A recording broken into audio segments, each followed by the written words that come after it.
You guys ready for a comfy stream?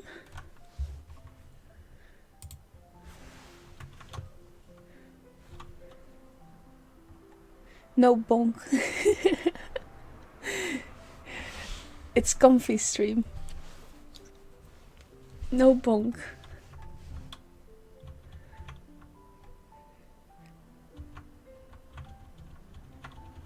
I hope you're all comfy, because I am comfy. Hello.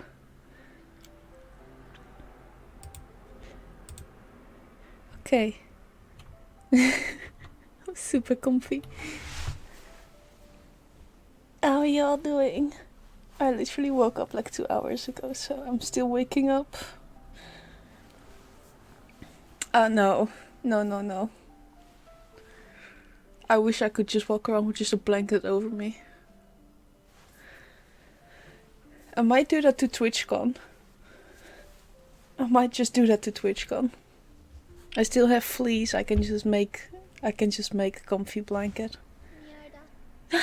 Mierda. There we go. The first one. It's so weird hearing myself. Let the voice spam begin.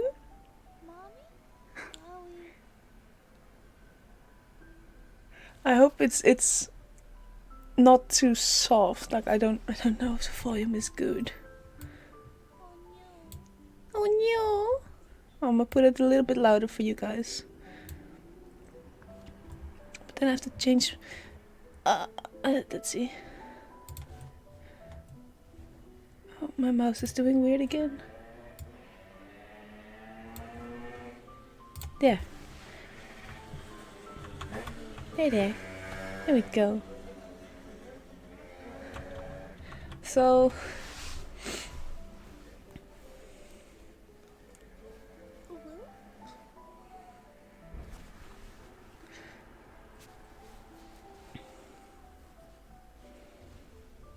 I cannot, sadly, not make them...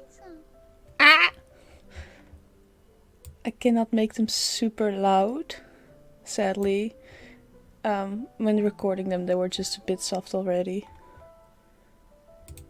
So... Now with background music, I can do that.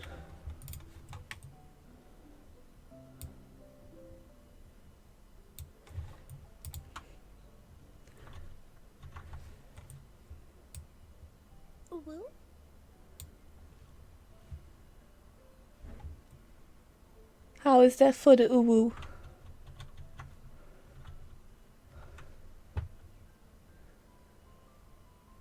Like some of them are soft because I recorded them myself and others might be really loud. Okay, good. Good. And we can... Jeez! See... Wow! It's just loud! Some of them are just a whole bunch louder than the rest. Also, if you're wondering why not everything is one, it's because some of them are very long and they do overlap. The sounds can overlap.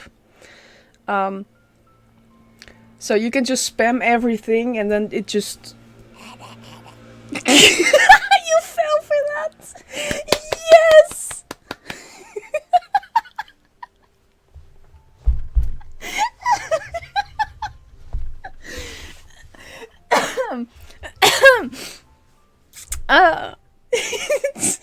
You guys wanted gremlin noises, so there we go. It's a gremlin noise.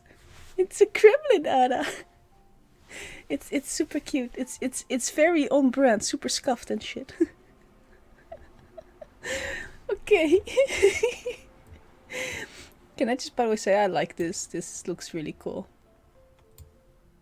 Oh no. Oh no. I feel so awkward hearing shit back. It's so weird.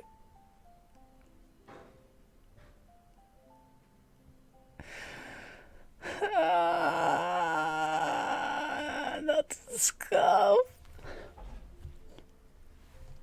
I really just pressed record for audio and I just said weird shit. That was one of them. So I hope you guys get to enjoy them, because some of them will stay. Not all of them. Because I don't like... I'll probably keep the Ara the gremlin. Because it's a gremlin. Come on, like we... Hello, hello. How are you doing? Yeah, some of them will probably be in rotation. I'm doing pretty good. We're just having a comfy little stream where you guys just get the spam channel rewards because they're cheap. And I will just try my best to read through 12 tales. Yeah, no, I don't think I will have a lot of energy today. I'm trying to mentally prepare myself for tomorrow. It's gonna be a long day tomorrow, so I am just wanna chill with everyone. So yeah. Should I just get a scuff emote? No, not Bonk Day. Not Bonk Day. No. Tomorrow is Dutch Comic Con.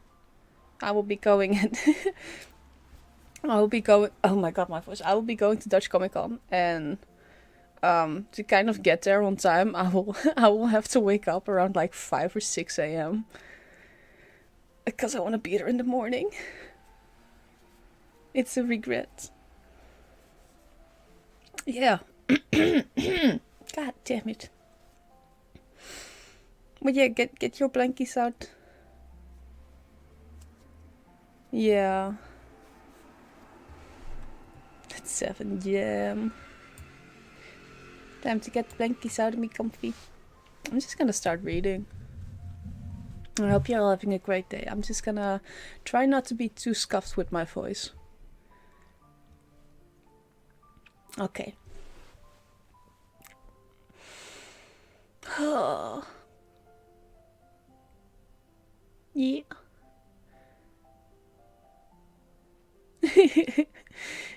Yeah. So the first tale, The Cowardly Prince and the Lion. I think we kind of went through this one once before. Still gonna read it though. Because it looks... I don't remember. Monies!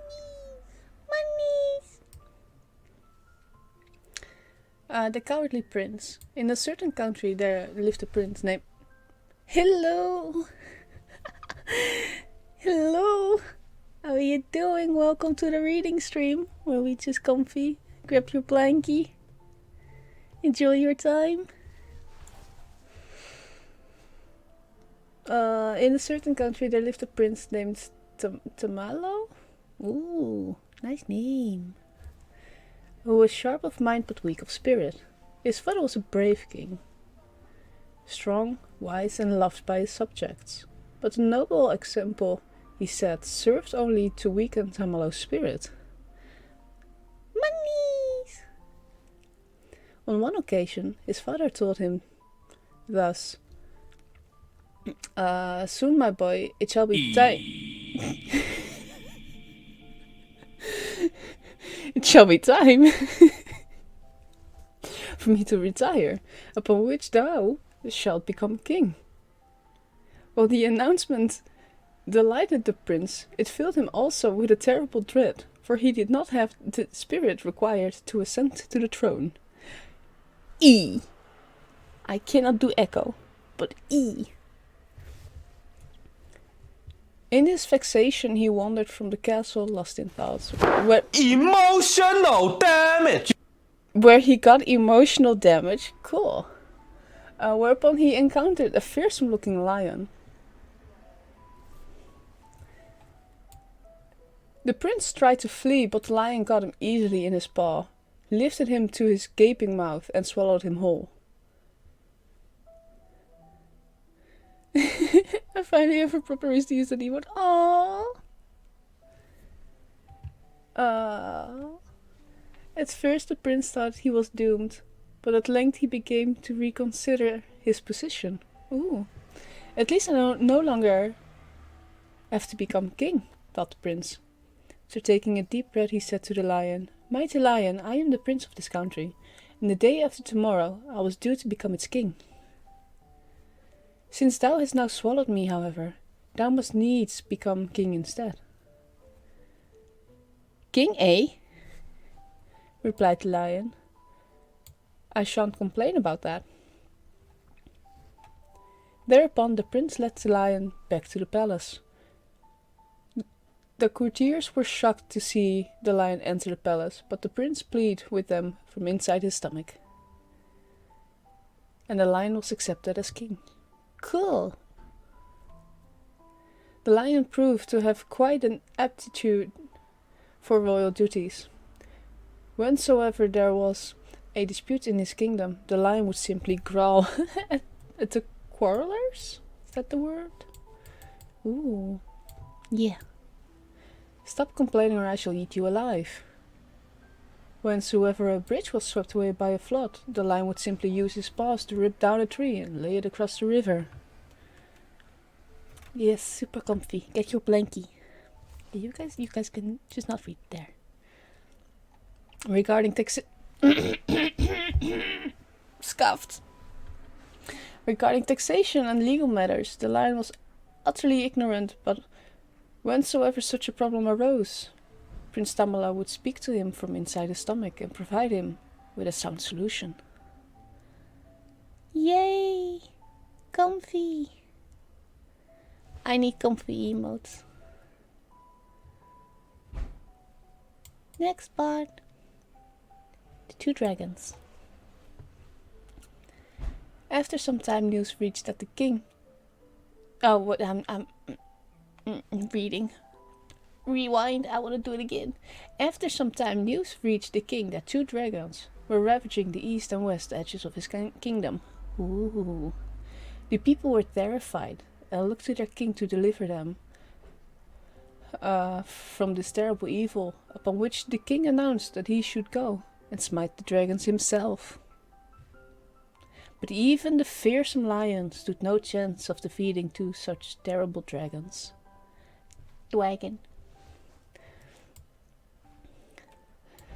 My dear stomach dweller, said he then, what in the wide world should I do now? Prince Tamalo considered the lion's question, and at length provided him with a suitable scheme. The lion headed east, to the part of his kingdom that was being ravaged by the larger dragon, and roared in its ugly face. Oh, in its ugly face even. Oh. Dragon, I shall soon slay thee. I fear thee not, for no matter how large thou art, thou shalt never devour me. Double comfy?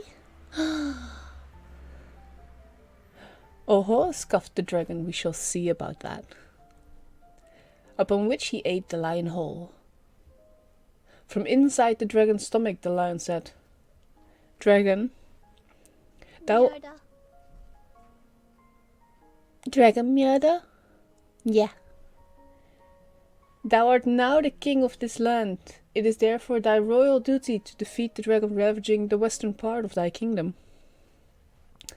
The dragon... The dragon paid him no heed, but when the dragon witnessed the humans around him bowing down in deference? Yeah. As Prince Tamalo had requested them to do beforehand. Ooh. Ow, ow. You're really enjoying these sound bites, aren't you? I will have to see which one gets used the most and just maybe increase the price a bit and then keep those. Booba. Ah, cultured. He decided to do his royal duty, whereupon he went to the western mountain and slew the other dragon. Once the other dragon had been slain, the lion commenced to scratching the inside of the dragon's stomach. Ow, it hurts. It hurts, cried the dragon, rolling on the floor in agony. Have mercy, I beseech thee. Ooh. Emotional damage. Almost. Dicks.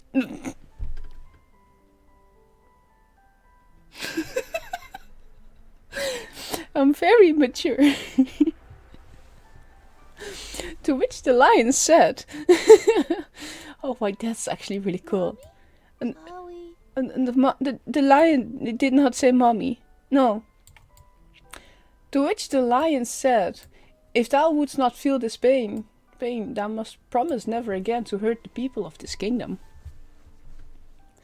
Oh, very well, I promise, cried the dragon in reply. But the dragon was a cunning beast, and Prince Tamalo knew that he would break his promise the moment the lion was out of his stomach. He therefore had the lion take out the... Oh, bonk.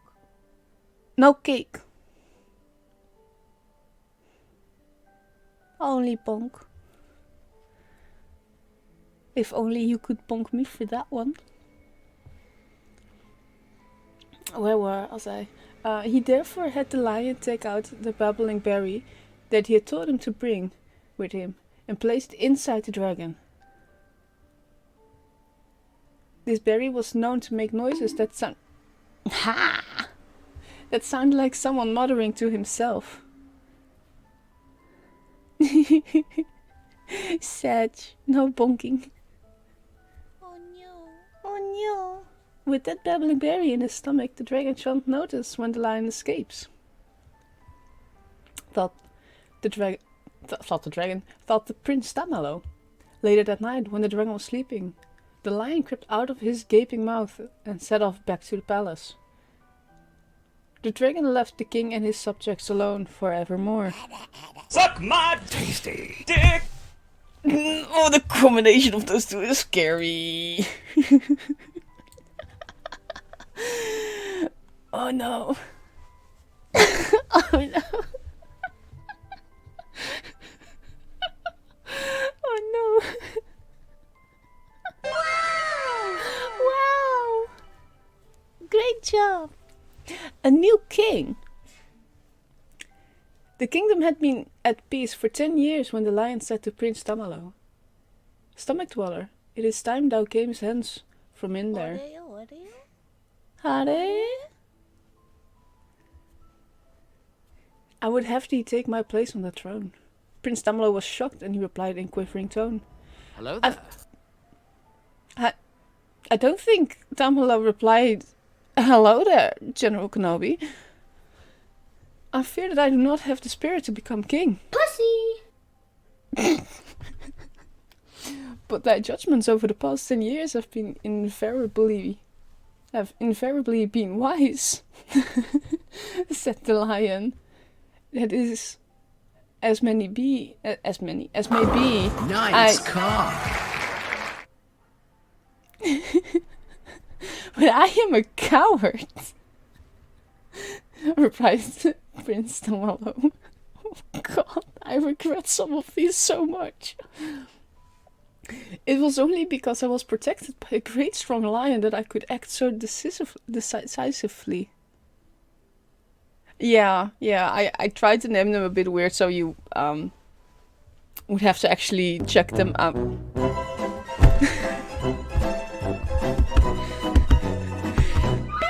Suck my tasty dick. What a great thing. Not. It is what it is. It is what it is. Yet the lion paid no heed. With an almighty sneeze, he ejected Prince Tamalo. What? From his stomach. Oh no. It had been 10 years since Prince Tamalo had been... Run. Yeah.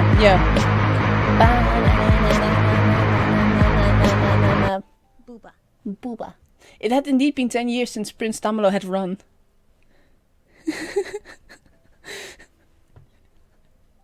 Who does it make you think of? Because now I'm curious. I should watch more VTubers. I don't watch enough VTubers. I need more. Booba. Booba. Hello Maxwell, I'm comfy. Booba.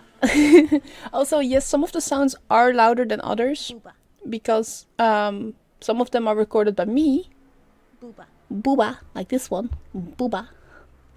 And others are just sound clips from memes and stuff. Hare? Hare? Nanda? So I have to actually boost the sound of some of the things that I've recorded, but considering I recorded most of them yesterday, I did not take the time for that. Monies! Naughty. Wait, I think I've seen her. Wait, hold up. I'm quickly just Naughties. I think I have seen her before. No. Oh no. Oh no.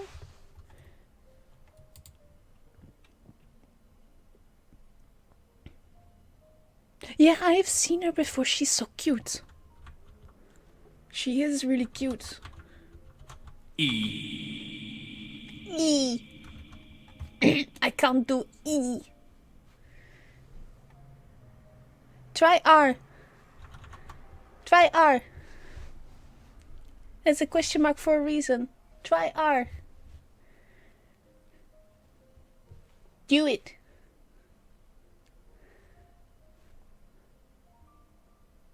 I'm probably gonna keep the E. Because I like the E. The E is funny. But yeah, Nooty is really cute. That one's so quiet for a reason. Actual Ada. On command. Mierda. Nooty is really cute. I haven't seen any of her content though. I have to. I have to. Dicks. No, I don't have to dicks. I don't have to dicks. I have to watch more of Nooty's content. I've only seen art. I have dicks. I will keep R. Probably. Or Ara. Damn it. Also, if you guys have noticed in the Discord, yes, wow, in the Discord, wow, there is a clips channel. You can now post your favorite clips there. So so I can make like a highlight video. No cake. Oh bonk. Oh bonk. Dicks. No dick. It's so loud. I kind of don't regret it. It's funny. It is what it is. My speakers. Don't put this on speaker. Also, don't put this on pussy. Indeed, don't put this on pussy. Hello?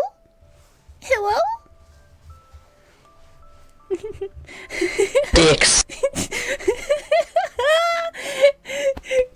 Oh, the question. Onii-chan. Nande? She was live yesterday. I was in a stream and got to. Oh.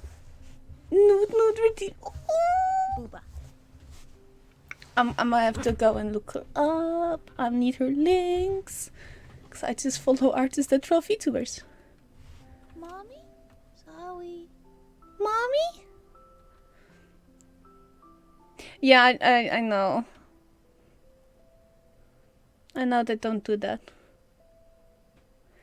Yeah, words are hard. Words are always just really hard.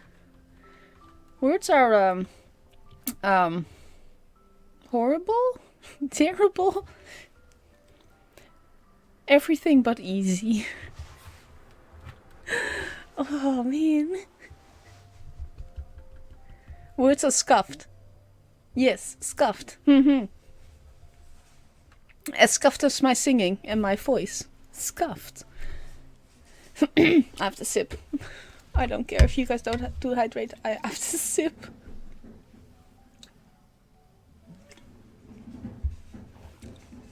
Spend your points on good things like new sounds.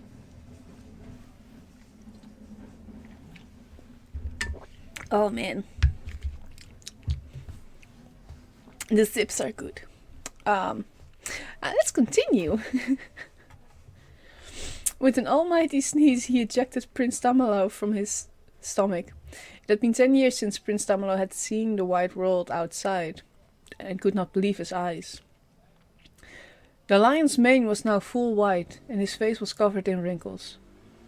Shut up inside the lion's stomach, Prince Tamalo. Shut up inside the lion's stomach. Prince Tamalo had been quite unaware of any of this. Scuffed. Please. Next page.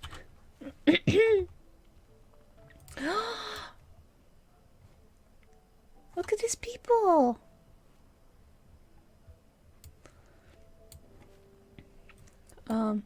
As thou canst see with thine own eyes, said the lion, I have grown old. 10 years hast thou resided in my stomach, and yet not once didst thou scratch me or cause me any pain, as I myself did to that dragon, though thou couldst have done it at any time. The courtiers and subjects of this kingdom did not accept me because I am strong. They accepted me because I had given them my all. Oh, your emotes are always so cute. It's a hug. It's a hug. What's so cute? I like hug. Can't wait to get a hug emote again. I want animated hugs. By which I mean, thou hast given them thine. Thou art the true king of this country. Thou lackst not the spirit, I assure thee. No bunk. No bunk. Only love. Only love. Only love. No bunk. Only love. Be wholesome.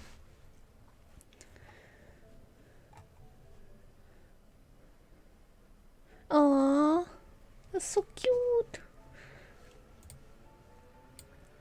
In like manner, everyone at the palace besieged Prince Tamalo to become their king. Prince Tamalo, everyone is humbly grateful for everything thou hast done. Our country needed just such a king as thee. Oh, the hug the other side. Oh, that's so cute. Upon hearing these words, Prince Tamalo bounce! Prince Tamalo felt his courage swell up within him, as King Tamalo gave still more for himself to this country, and despite the fact that the lion had retired, he continued to live alongside the king in the palace. Aww, so wholesome. True, many countries are ruled by animals these days. In the ancient time, all kingdoms were human. Oh, all kingdoms. Yes, all kingdoms were human. No buildings, only human.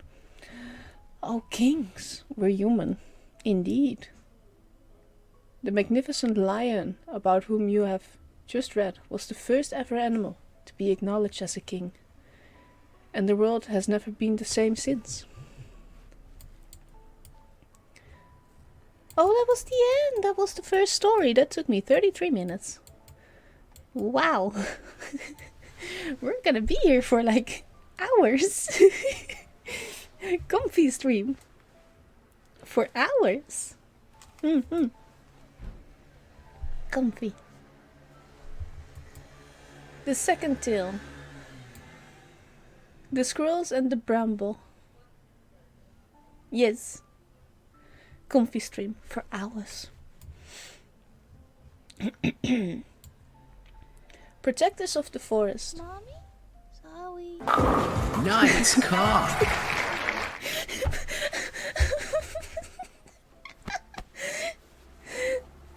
Oh my god, no. Once upon a time, the whole world was lush and green, and covered in countless forests. In the mild days of spring, children would play in their clearings, making necklaces from wildflowers, while in summer they would shelter from the sun. Pussy! I wanted to say, not pussy, but they would shelter from the sun under their ancient trees. And in autumn, of course, they would pick and eat their juicy fruits. Indeed, forests have always been important to youngsters. Noot noot. Mierda. Extra comfy. Suck my tasty dick. No. E. Being carefree places in which to play with gay abandon. With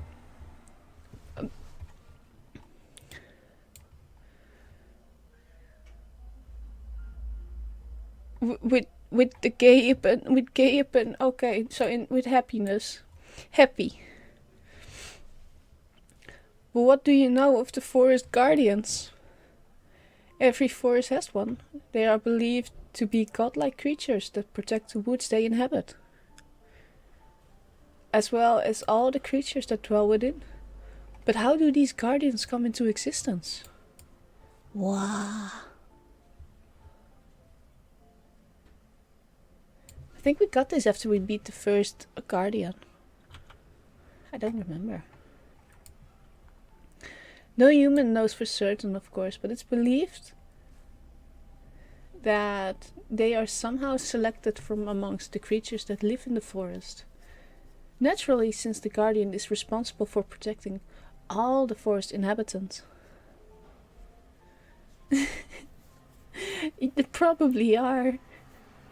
The biggest, strongest creature in the forest is usually the one selected. There has, however, been one notable exception, as related in this well-known fable. A proclamation from the deities of the forest. A forest? Capitals? Forest? You scream that word. Not loud. Luxuriant with leaves was home to a gentle, flowing river and a spring that produced fresh water. And all the beasts lived there in amity, from tiny insects to creatures as big as 2 men. One day, the deities of the forest made a proclamation. The time has come for you to choose your guardian. For the forest did not have a guardian at the time. As soon as the message was received, a controversy prevailed among the beasts of the forest, with each one claiming that he would make the best. He would make murder. Yeah. Best murder. Best. He would make the best guardian. Yeah. These sharp fangs will frighten away my enemies, growled the black wolf. These huge claws will shred impostors to pieces, roared the grey bear. Hug. And so it continued, with every large forest animal boasting his own case, from the stag, Oh, stag. with his great antlers, to the white catfish, who dwelt in the spring. The forest's smaller inhabitants, those who had no chance of winning any test of strength, could but watch this assembly of the beasts in silence. Pussy. No pussy. There's no pussy here. The bickering continued for several nights until, one day, a golden haze descended upon the forest, bringing with it an aroma so sweet that the beast soon forgot about choosing a guardian and simply spent the day in a content daze. Staring at the new golden coloring of the trees around them. The very next day, however, crimson saplings sprouted from some of those trees, and quickly grew into a large tangle of red bramble. For the golden haze the beast had so enjoyed was, in fact, a cloud of evil disposed spores. By the time any of them noticed, however, the bramble had covered the entire forest. Run. Run. They have to run. Ba-da-da-da. Yes, scary. They need to run out of the forest. The bramble. I'm not gonna scream again. My voice doesn't seem to like it today. The bramble strangled tree after tree, causing them to wither and die. It seemed only a matter of time before the entire forest would be quite devoid of life. Thus the wise owl said, "Somewhere in this forest is the tree in which the spores first took root. That tree is the source of this terrible bramble. Cut off its source, and the entire thicket will wilt."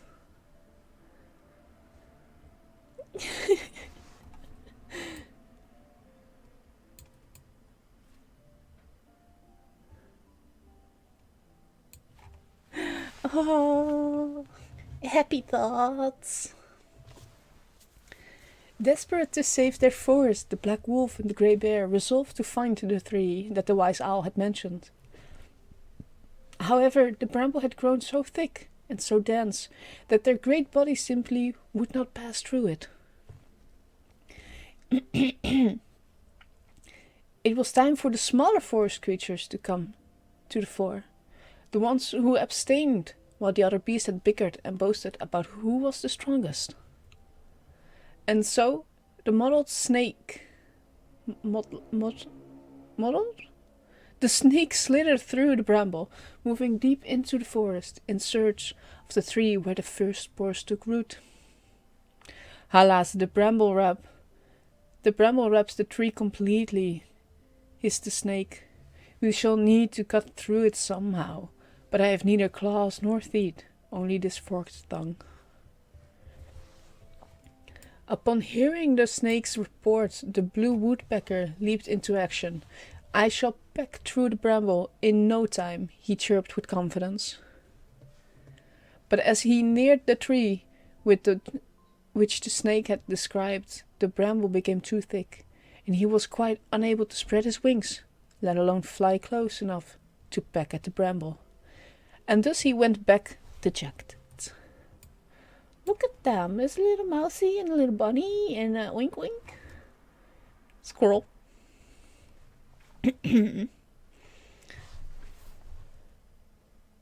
That was when the field mice and the squirrels rendered their resistance.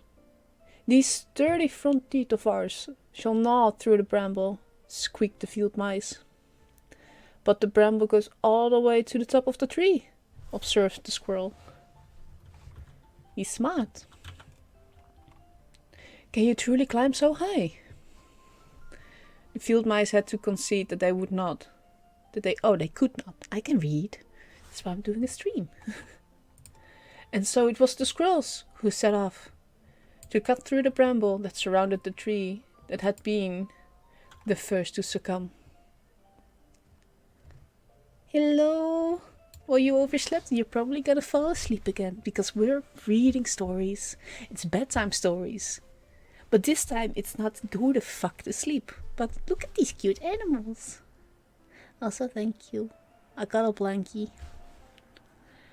I'm probably gonna make a blankie like this for TwitchCon. I'll be comfy at TwitchCon.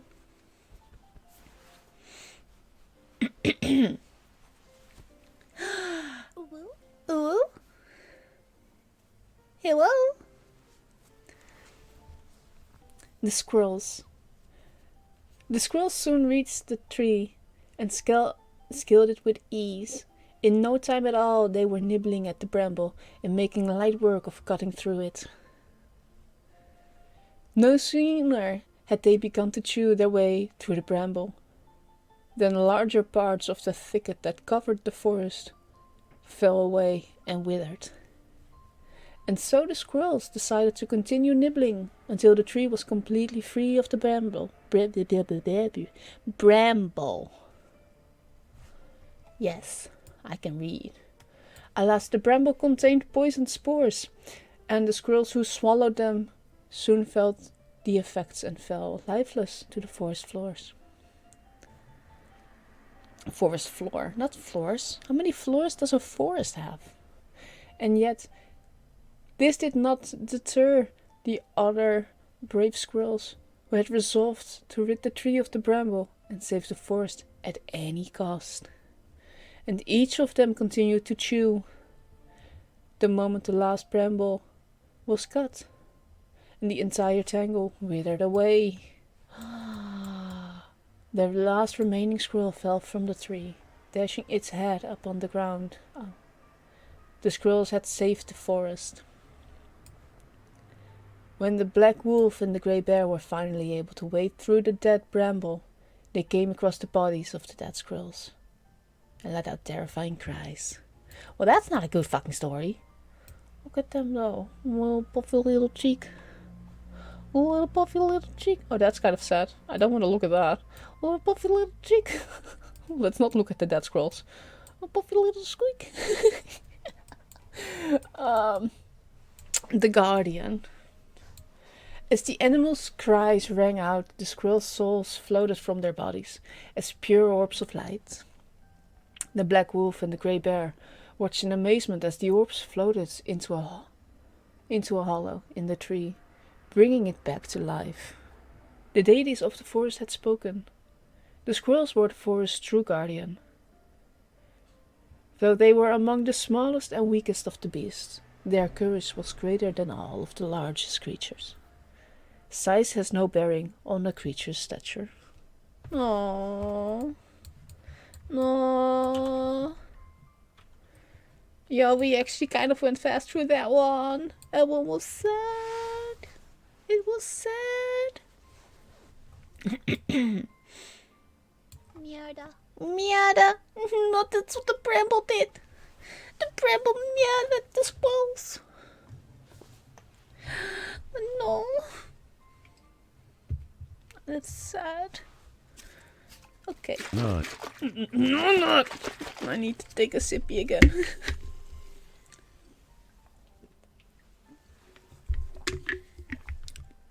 I have to stay hydrated now. I read a lot.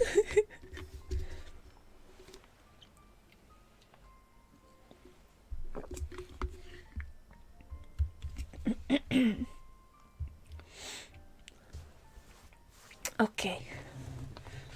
The third tale. The fairy who wouldn't stop crying. What a fucking crybaby. That's mean. I shouldn't say that.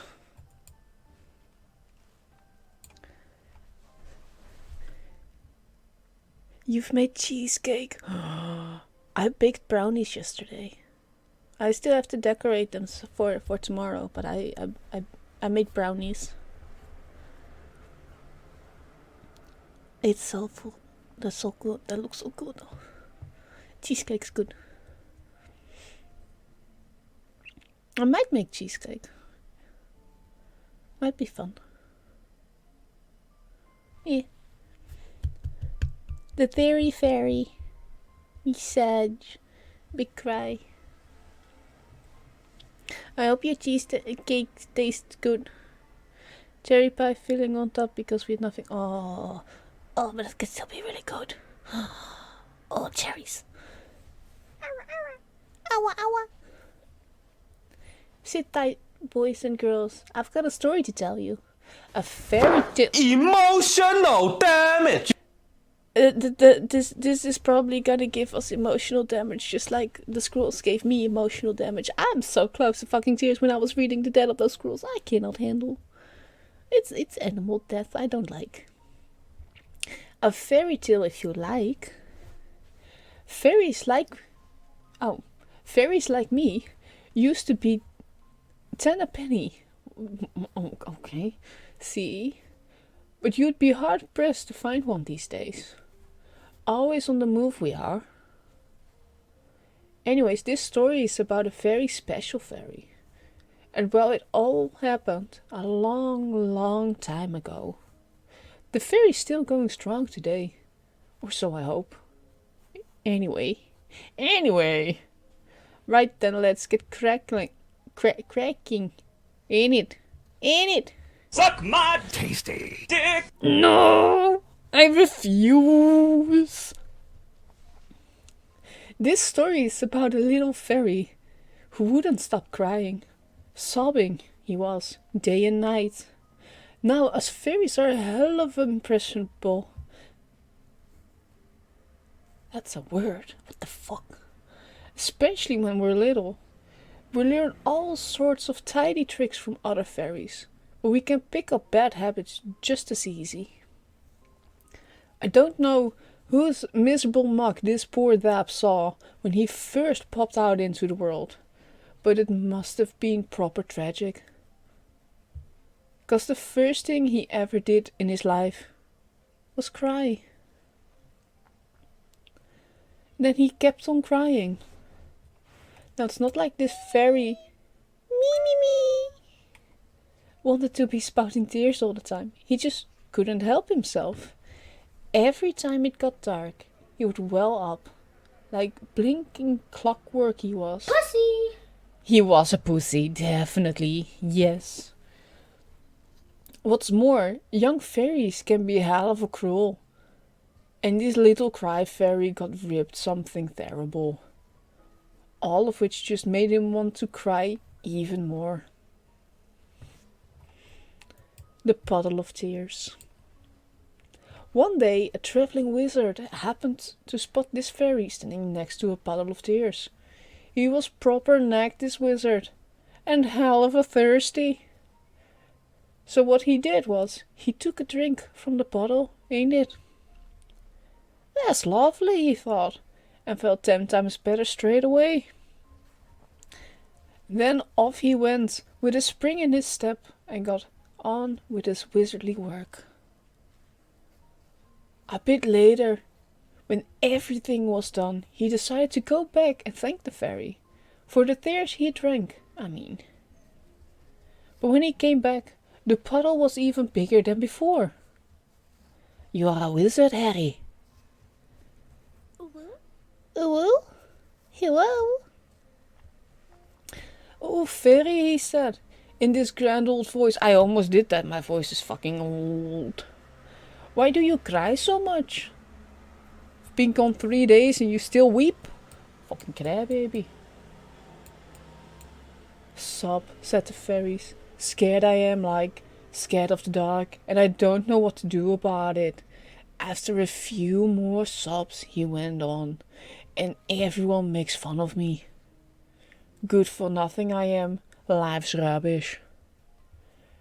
And with that, he went back to sobbing. I see, said the wise old wizard, stroking his big white mommy. Yes, his big white beard. Perhaps a lantern's what you need. Oh my god, is this the story of Drippy? Noot. Me.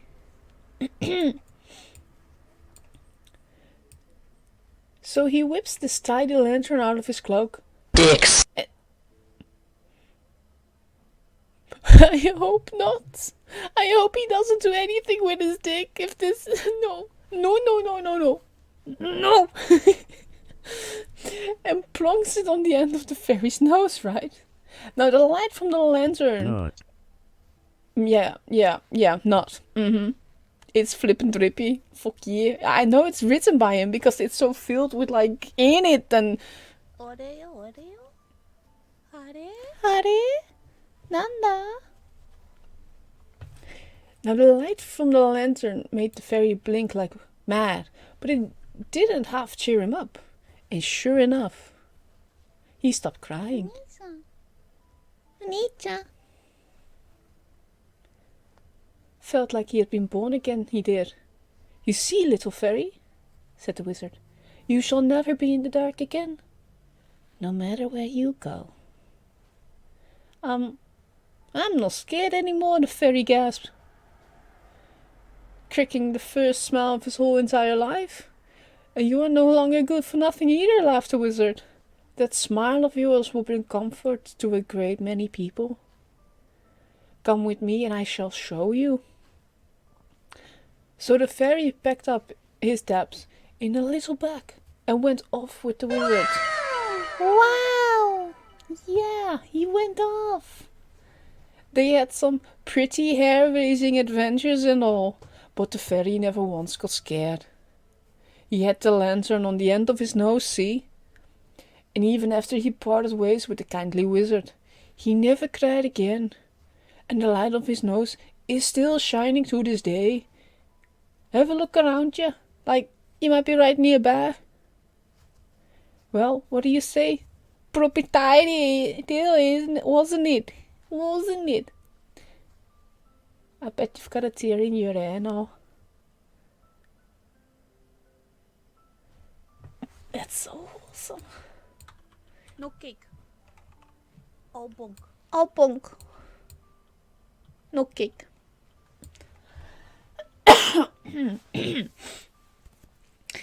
Anyway, I'm just gonna have a little chat with you guys as I'm just letting my throat rest a bit.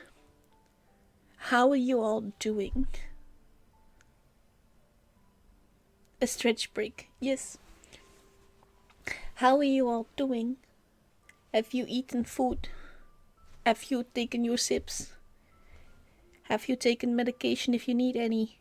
Don't forget them. This is your daily... It is what it is. It is what it is. It is what it is. Enjoying story, yes. Be comfy. It's weekend. You gotta be nice and comfy. You're about to have good, eat breakfast. Breakfast is good. Video games? Oh, friend is sleeping out the alcohol. That's good. I mean, that also has to happen. You got any plans for the weekend? Except for play games or go to convention.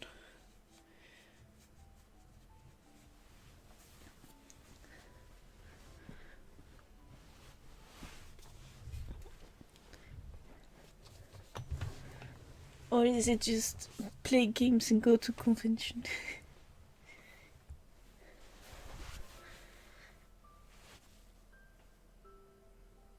Twitchy birdie. Yeah. Wow.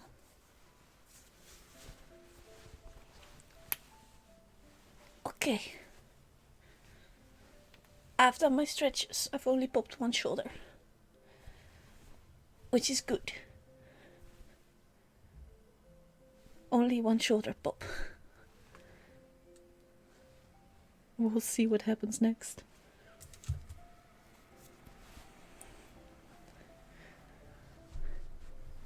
Oh, enjoying the sun is good. E. Yeah. E. Like me. Re. Scuffed aura. Enjoy your scuffed aura. I'ma keep it. That's just gonna be a keeper. It's so funny. Scuffed. The bearman and the princess. Princess?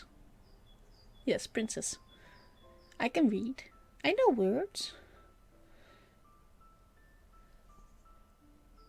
The fourth tale. The bearman and the princess tears. Yeah. Oh, she pretty. Look at her. That's pretty. I can zoom in further. Look at her. That's the best close-up you can get. She's pretty. Okay. A kidnapped princess. The king of a peaceful kingdom had one daughter, whom he loved very much. This princess was very brave and very wise, and assisted her father in ruling the kingdom. Hard by the edge of the kingdom was a steep mountain. Thank you for the biddies. That's a bonk. Thank you. No one ever approached it. However, for it was known that a witch lived in the cave at rewind. No one ever approached it, however, for it was known that a witch lived in a cave at its foot. Bonk's the mountain, no mountain, only Bonk. This witch had long had an inclination to rule the kingdom herself, but the fearless princess never failed to foil her plans. Cool. The witch had an apprentice who was top half bear and bottom half man. Bottom. He's a bottom. He's a bottom. This apprentice was known as the Bearman,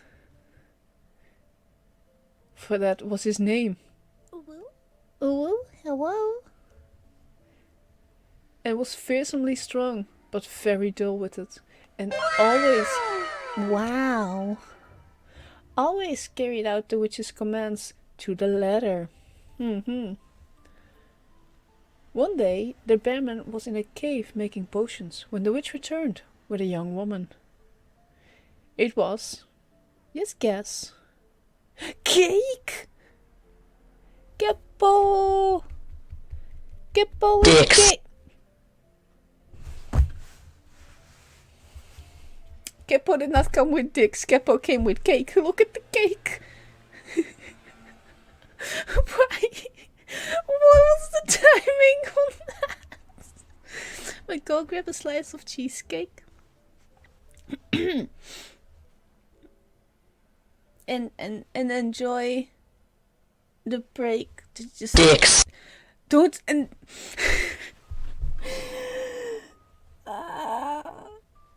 no, enjoy the rest. Just comfy vibes.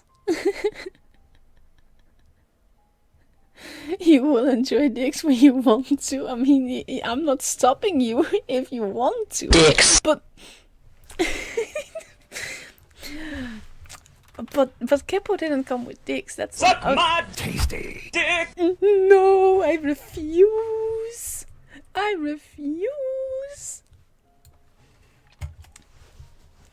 Okay, let's restart this. Yes. Let's restart this sentence, and then we continue. Yeah. No.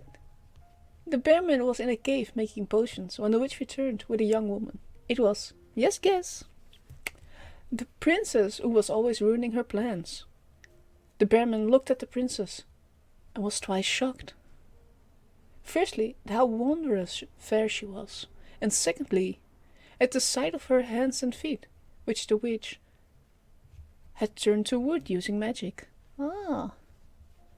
Look after the princess, the witch commanded the Bearman. Do not let her get hungry. Or shed a single tear, else there shall be trouble. The cursed Ada. The Bearman immediately went to fetch some fruits and preserves from the larder.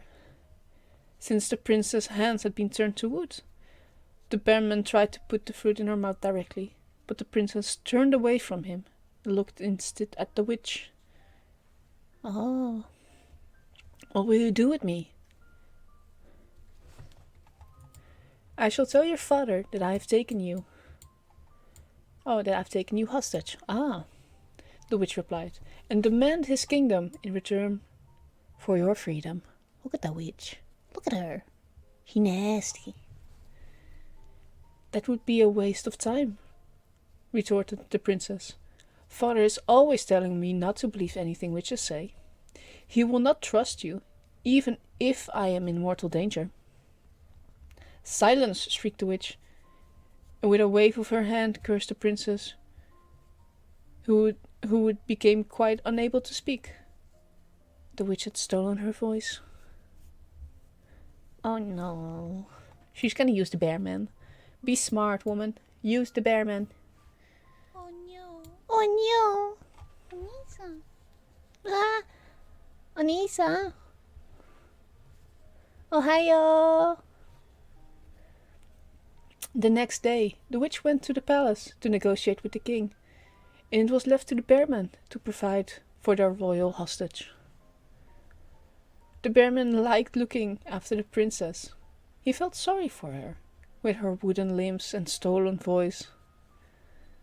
And he tried his very best to take good care of her. Sorry, do you want... Anissa. Yamete. Itayo. Do you want that? Do you do you want that? Uwu?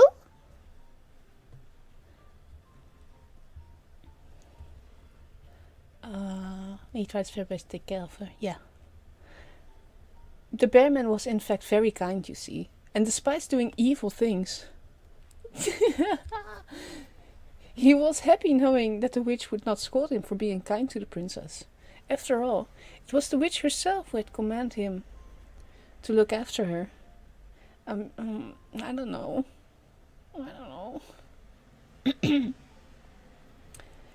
But while the princess did not shed a single tear, neither did she smile.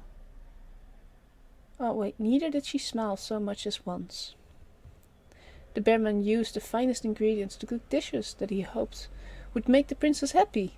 But when the meals were served, she would do no more than stare at him in total silence.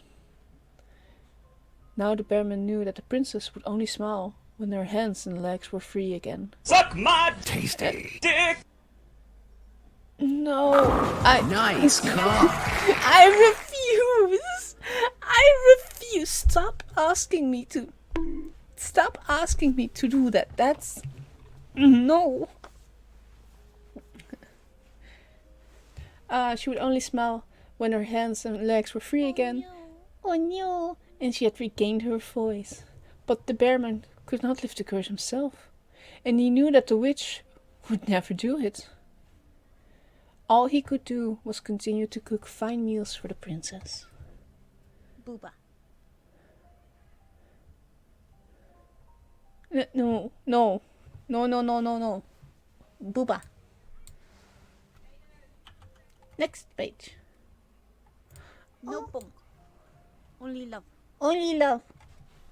And booba. The princess who wouldn't cry. Mierda. Mierda. Boop. Several days passed, and still the king would not listen to the witch's demands, just as the princess had foretold. Hello. This did nothing for the witch's mood, of course, and one morning, when the bearman was bringing food to the princess as usual, the witch shouted at him. Oh, my stomach is like hungry.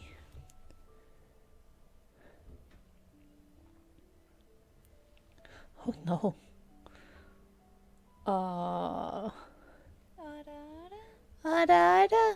Cake.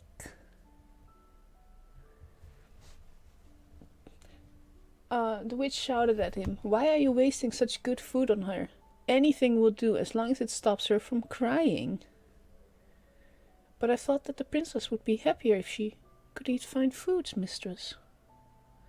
Yeah, I'm just talking about food and being fed, like really good food, just makes me hungry. Hello, bearman, can you give me food? Can I get the nom nom? Chomp. No cake. Oh, bonk. No cake, but we had cake. We had cake though. No bonk. Who told you to make her happy? With that, the witch snatched up her wand, and with a flick of her wrist rendered the Princess Tony deaf. It is what it is. It is what it is. No cake, yeah. No cake anymore.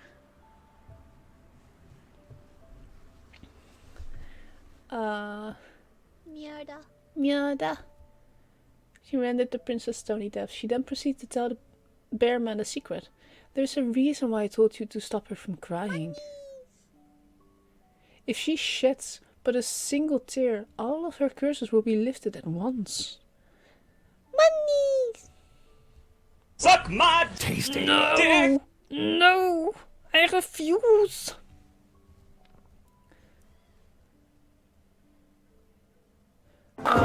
Nice cock. Nice cock, yeah. Pussy. If she what? If she cries. If she shed but a single tear, all of her curses will be lifted at once. Yeah.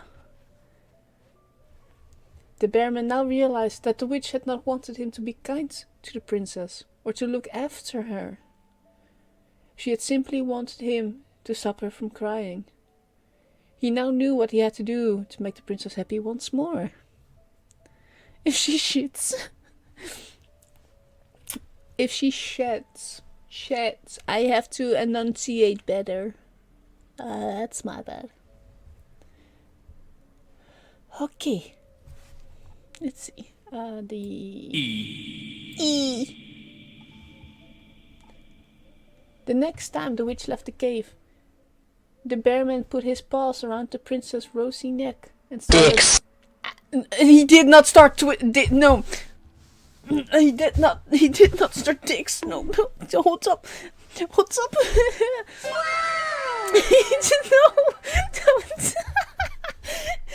No. Don't applaud him for...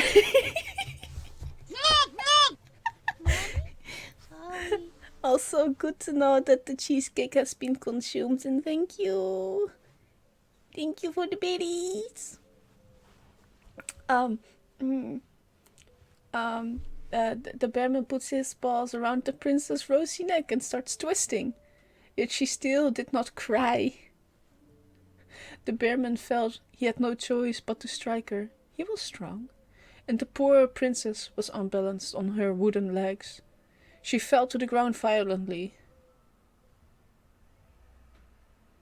Now cry, I beseech you. Mierda. Oh my god, mierda? You bowl mierda? Cry and all your curses will be lifted. Hello there. Hello, General Kenobi. Not. Not! No, not! The deaf princess lay on the... No bonk. What? Only love. Dicks. What?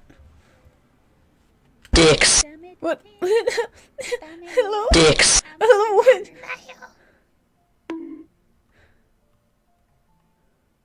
This... Emotional damage! I'm getting damaged.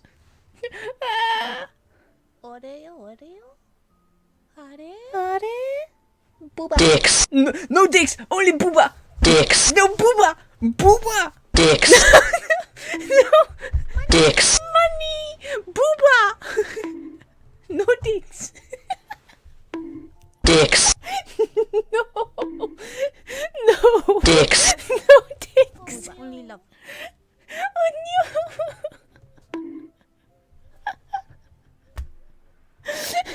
No.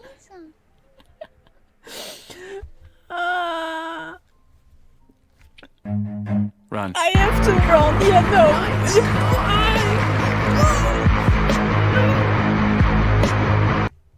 Oh my god. Okay. Story. I will drink. Thank you. Oh my god. You guys are enjoying the cheap stuff so much. Okay, I also have to grab some food. I will be right back, by the way. I'm just gonna take a sip, grab some food, because my stomach is just annoying me at this point.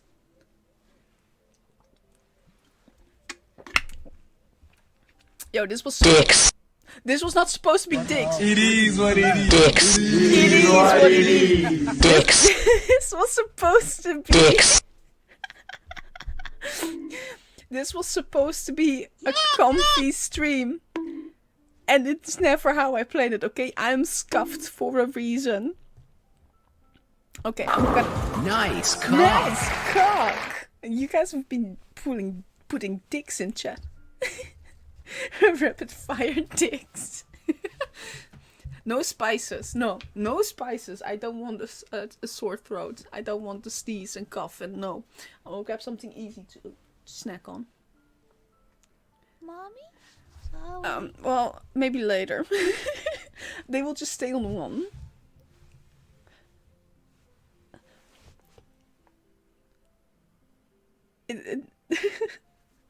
No, you guys can spam them. No cake. Oh, boy. The whole reason... Dicks. The only way I would put them higher up in cost is if they would actually last longer, or if I feel really uncomfortable, like, Dicks. or awkward with them. I don't. They're kind of funny. It's just... Dicks. It's just dicks and pussy and booba. Dicks.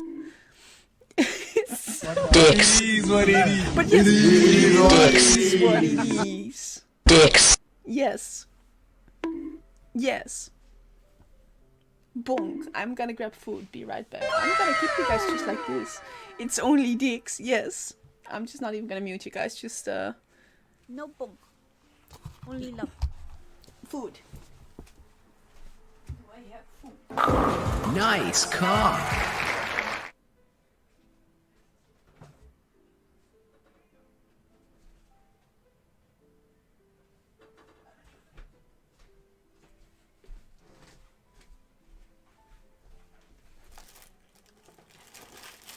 Dicks. Dicks. Dicks. Dicks. I can still hear the reward. Dicks. Pussy! Dicks. Okay. I grabbed something to snack on. Let me just take some noms. No cake. Oh, bunk. Dicks.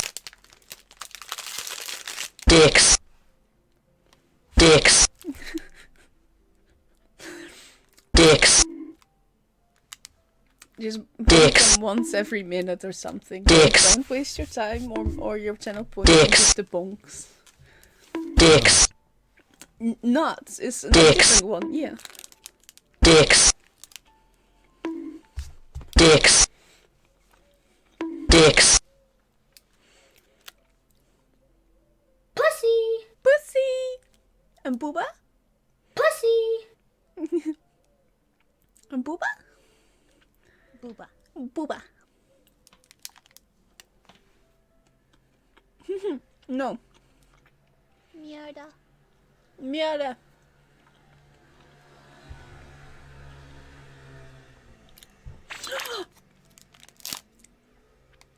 Thank you for the gifted sub.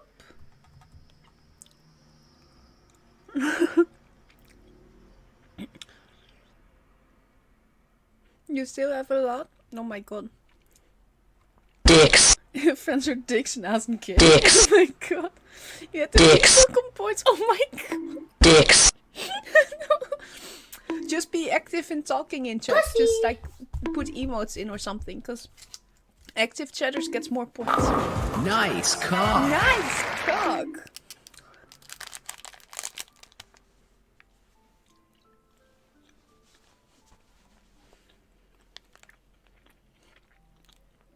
Yeah, if you talk more in chat, you get more points than if you just lurk. So if you're just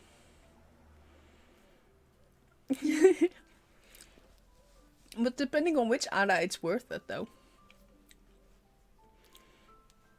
Merk and Gurk. But lurk. See, that Ada is worth it. The other one is really scuffed. It's only 500 for a reason. Both of them.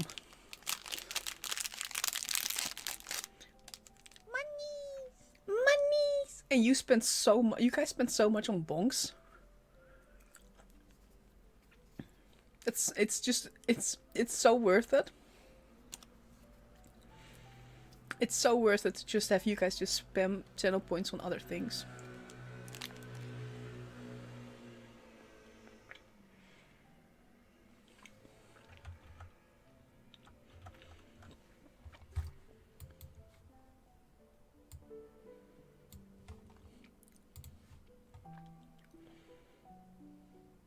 Yes. It's not that I don't want mate, it's more that Chat has to be punished, oh my god. No, it's not that I don't want mate. It is just that mate is like 5 minutes. It is 5 minutes of me having to end every sentence with nya. And do onyos.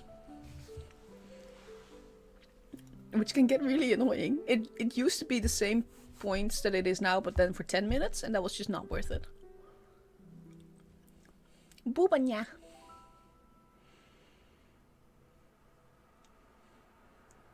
Oh my, oh, that was your gift for the, oh my god, what? That was your plan for the Bonk Wars. Oh no.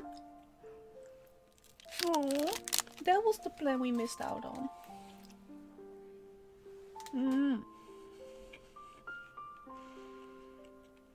Yeah.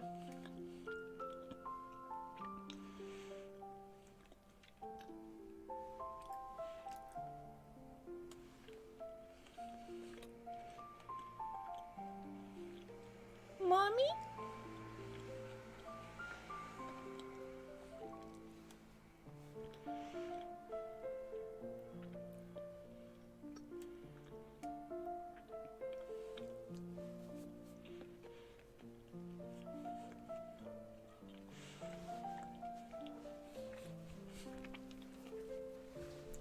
Okay, I had something to eat.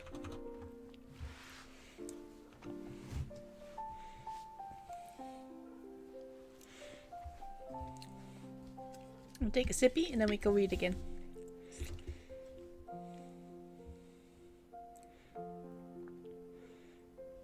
No bonk. No bonk. Only love. Only love. It's okay, Kappa. See you later. Someone prayed enough in chat for God. Nice cock. The dicks in the nice cock come back instantly. No bonk. Oh no. Just instantly. Why do you guys do this? It is what it is. It is what it is. It is what it is. Okay. Okay. Suck my tasty dick. Mierda. You guys can suck my tasty dick. Find it first though. Wait. I didn't know. It's good. Let's continue with comfy, wholesome stories. No. Comfy, wholesome stories. Dicks. Dicks. Dicks. What have I done? Dicks. Dicks. No. Dicks. Dicks. Dicks.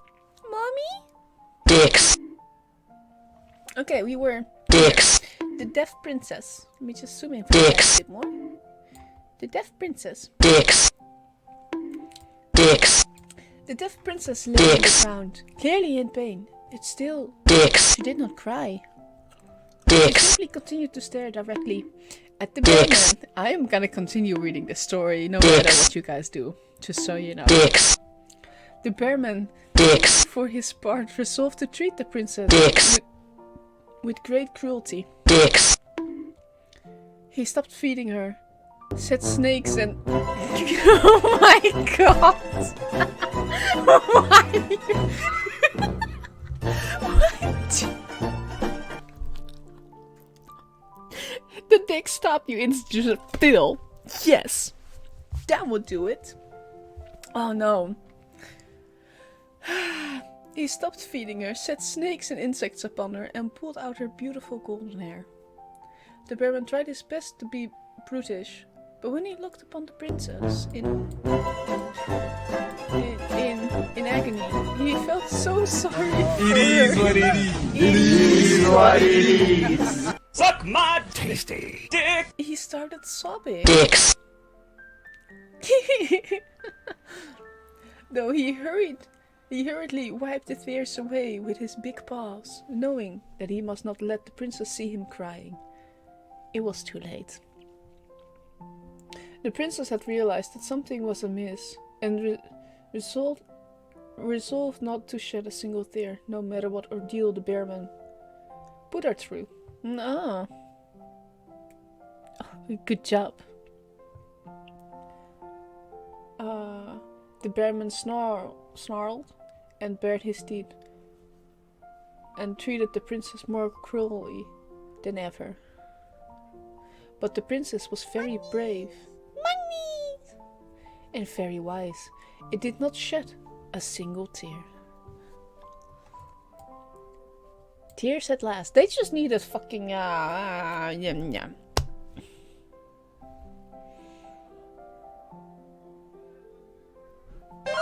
Drippy. I fucking forgot Drippy. I forgot Drippy.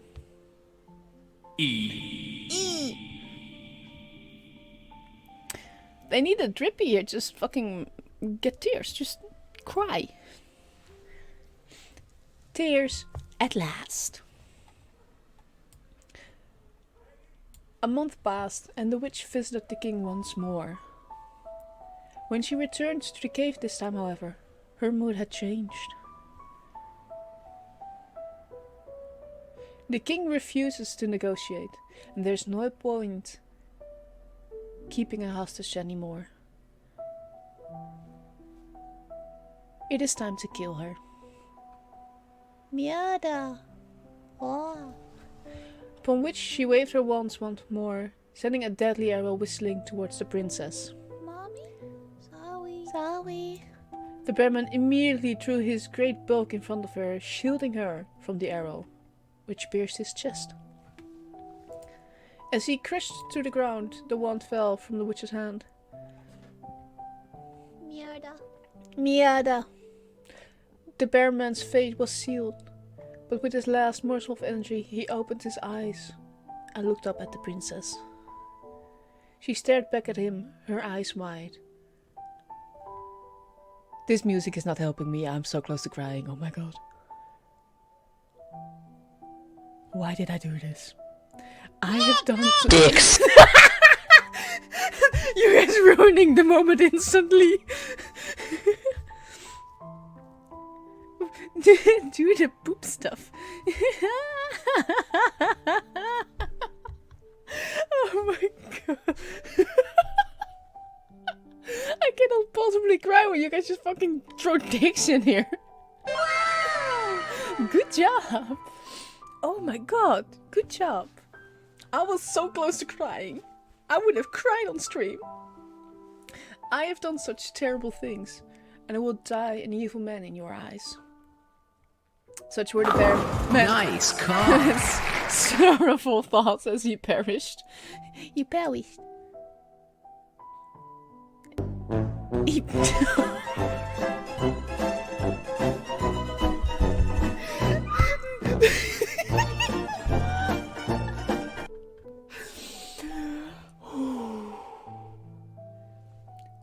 Dicks.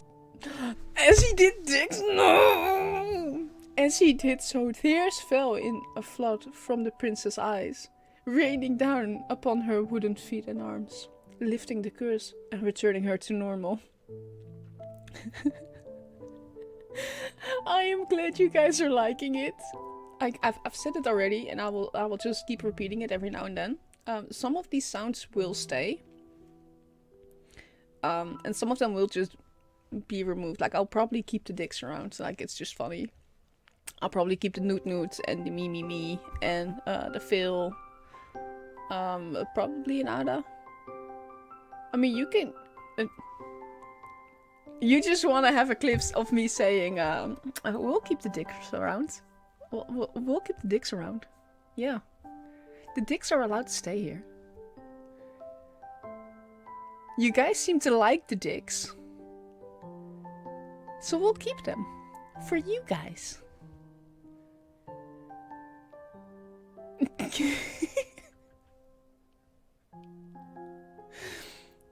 Is that the reason you want a clip? So you guys get to keep the dicks. I don't mind. If they bring you guys so much joy, who am I to tell you you're not allowed to have dicks around here?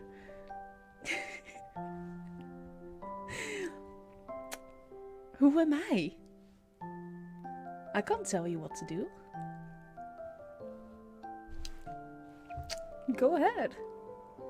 Clip it. I'll find it in the VODs. Just under 1 hour 30 minutes. I can do that.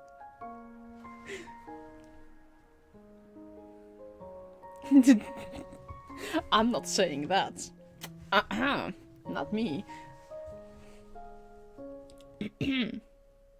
Okay, I have to take Dicks. No. I don't know how that sounded. Dicks. You can't post links. You can post them in the Discord server though.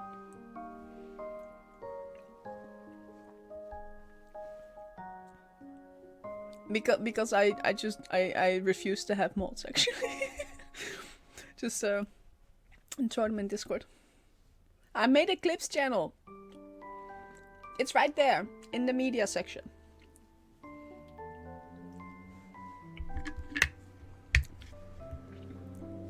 You can post all of your funny clips there. All of them.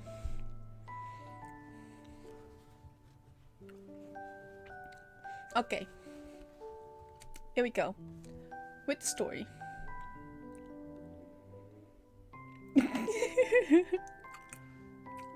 Yay! Traumatize the children with dicks.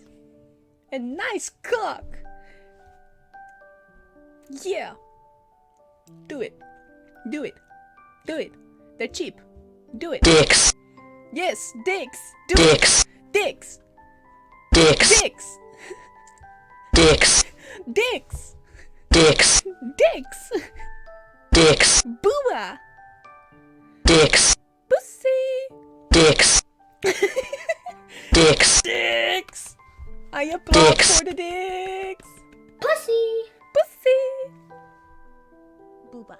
Booba. Pussy. Emotional That's what you're damage. gonna give those people. Emotional damage. Yes. Okay. Nice cock. Yeah. Story. The princess immediately stood and picked up the witch's wand and used it to draw a rune. For the princess could use magic as well, you see. A large fire engulfed the cave, and the witch's wailing could be heard from miles around. Once the blaze had subsided, nothing remained of the witch, save for a small pile of pitch black ashes. I can read. I was combining words again. Anyway, Dutch word of the day has been said. If you you know Dutch and you listened carefully, you might have been able to catch up on it.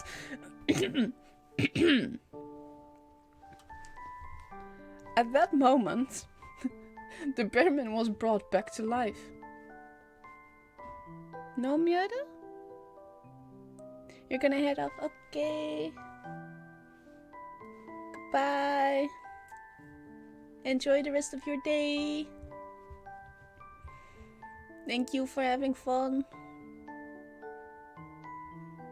Thank you for the clip. Out of context, fuck yeah. Yeah. Okay. that moment, the bearman was brought back to life as a beautiful young prince. Ooh, for his dull-witted bear form was nothing but a curse, imposed upon him by the wicked witch. The prince asked, in a weak voice, for he was still upon the brink of death, "Your Highness, why did you cry for me?" Witnessing your death, it filled me with a terrible sorrow. Had I only known that crying would lift my curse, I should have done so far sooner. I see now that you were trying to help me, even as you did those terrible things. I treated you terribly, Your Highness. Please forgive me. Of course I forgive you. You are a kind person at heart, and for that I am truly grateful. Now please, do not die. No death. No death. Upon hearing these words, the prince shed one final tear and breathed his last. Aww. The forbidden spell. Oh no. The princess stared at the prince's lifeless body for a long while, before picking up the wand once more with conviction. She had settled upon a course of action. A course of action. She would cast Ashes of Resurrection. Oh, upon casting the spell, the cave was filled with white light, restoring dicks. Oh no. Restoring breath to the prince's lungs as it shone upon him. The prince's spell had brought him back to life. The very next moment, however, the princess fell to the ground. As she lay there, she raised her face and asked the prince, "Who are you?" "Ashes of Resurrection is a forbidden spell," he replied mournfully. "Those who cast it always pay a terrible price. The price you have paid is your memory of me." And the prince's eyes filled with tears of terrible sadness once more. "Why are you crying?" asked the puzzled princess. "Because something important has been lost." Upon hearing the princess's next word, however, the prince could not help but smile. "Well, perhaps together we may make it anew? Are we done?" "Yeah." "God! The boy who will be God." Ooh, that looks like fun. "The wizard who controlled the clouds." Yeah. Also, we are like not even halfway there. Oh boy.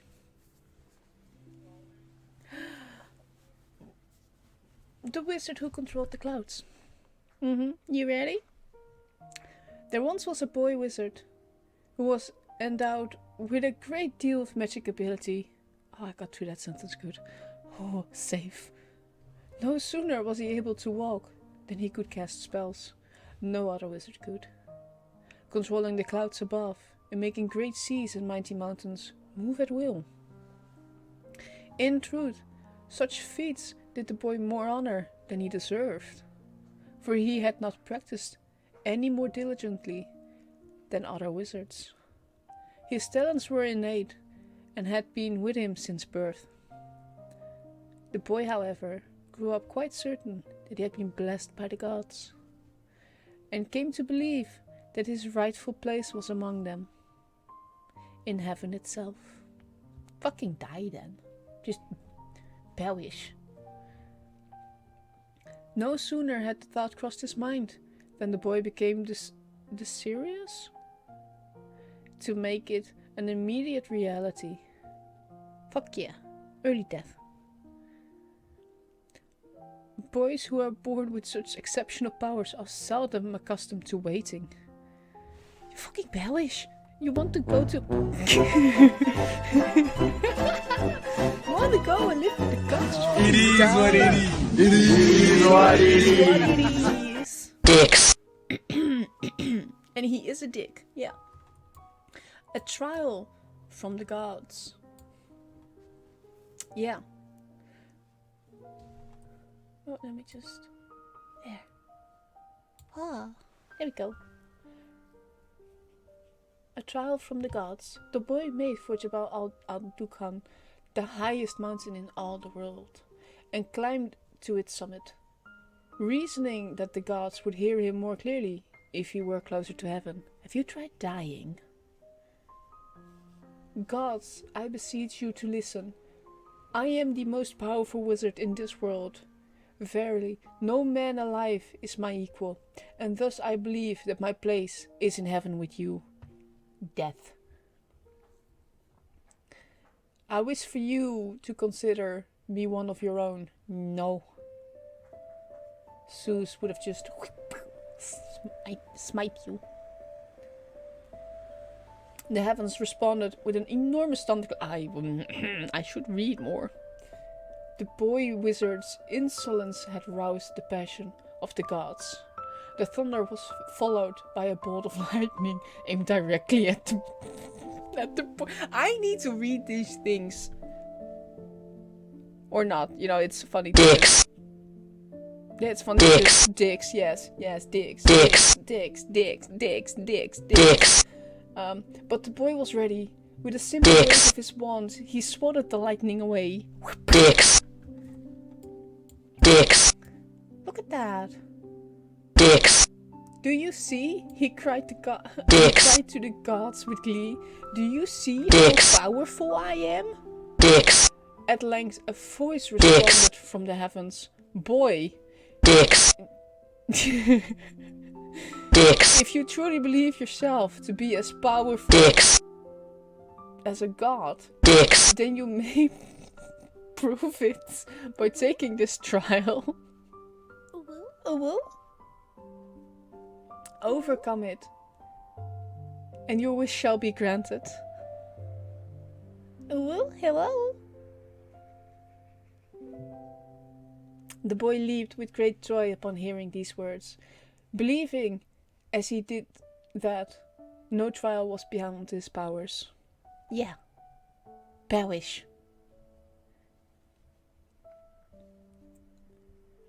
Suddenly, however, everything became quite dark. The boy had no idea where he was.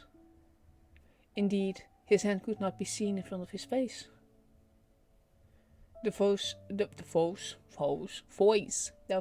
spoke once more. Boy, this is the world of darkness. Your task is to tolerate it for 8 days. So it's simply a matter of waiting, thought the boy, relieved. That shall not prove difficult. What a weird sentence. But the voice went on. There is a door in front of you, boy. Raise your hand and you shall feel it. The other side of this door is the world of light, where all godly knowledge resides. Enter and you shall become one of us. The door, however, must not be opened until 8 days have passed. With that, the voice fell silent, and all was quiet once more. The boy reached out his hand in front of him. Though he could not see it, the door was there, just as the voice had said. I shall open that door, the boy said decisively. I shall wait a full 8 days, and then I shall become a god, and all will be revealed to me. I have to change something for a moment. I've noticed something. Okay. I wanted more ear wiggles. There we go. Not that you can see the ear wiggles, you just see the pop. Like up. Yeah. Okay. Next page. Oh my god, my voice. Okay. So we got 7 days of darkness. That's good. It's really good.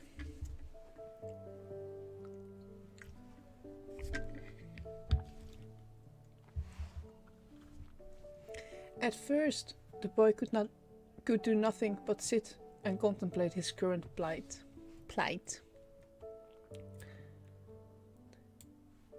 See, yeah, okay. It was not long, however, before his mind started conjuring all sorts of thoughts. What wonders awaited him when he became one of the gods? What manner of place was the heaven that the gods called home?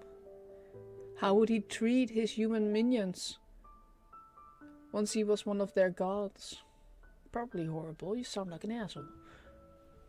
And so it went on. He found himself increasingly agitated, anxious to see what awaited him once he opened the door to the world of light.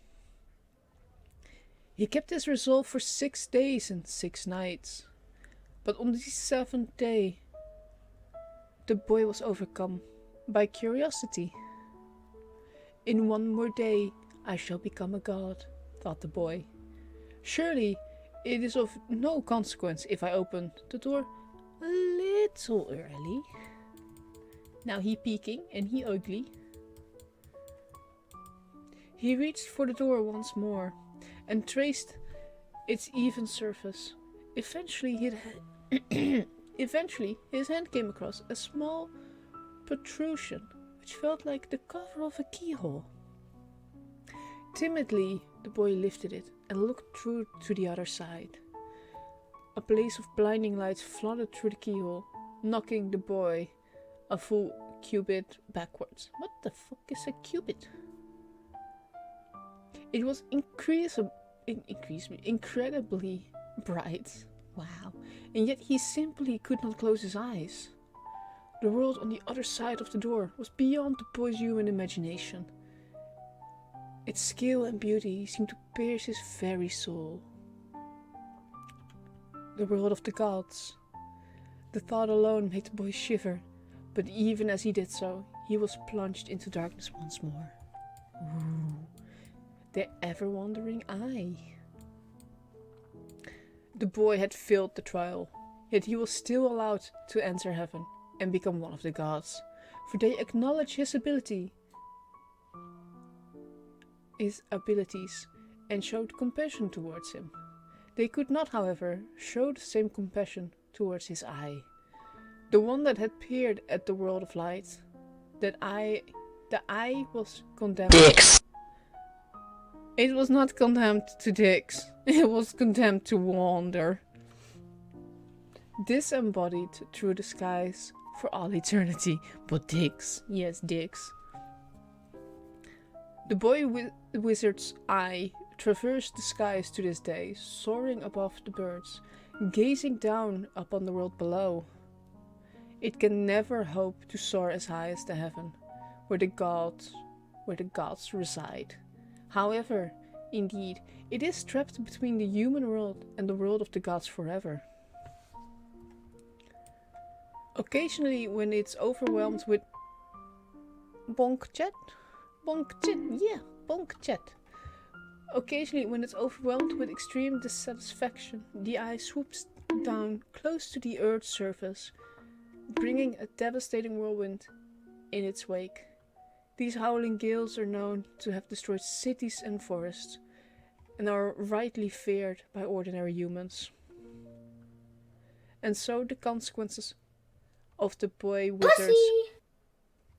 Oh no! The consequences of the boy wizard's pussy? They are still being felt? I'm not even gonna change that. Oh. This looks cool. Yeah, that is what cat does. Hello. Welcome back. We're halfway there. Oopsie.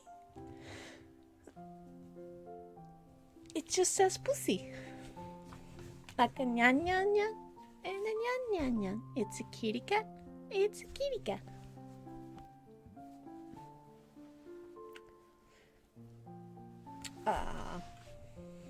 Let's see. Ah. Hello, Arrow Sparkle. Thank you for the follow. Welcome.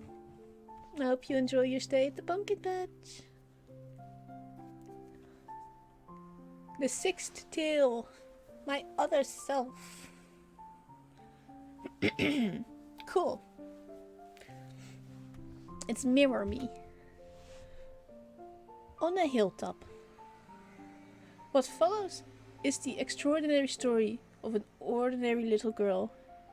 Yes. Very wholesome Ghibli music. Just to relax. To be comfy and wholesome in this stream filled with people spamming dicks.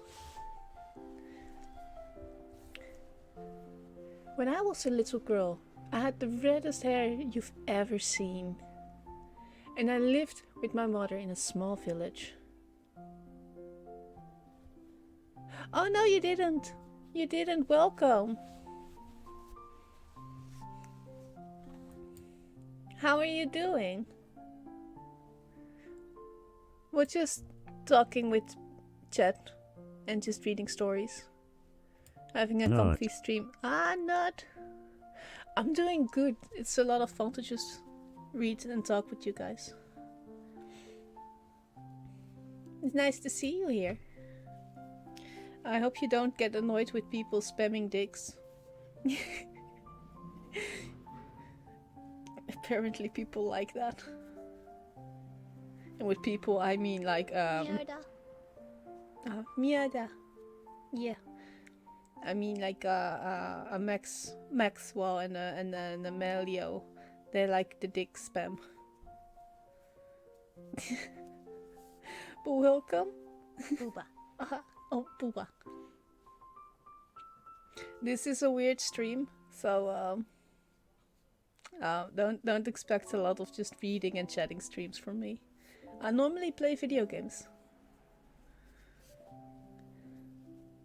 Help me bonk them.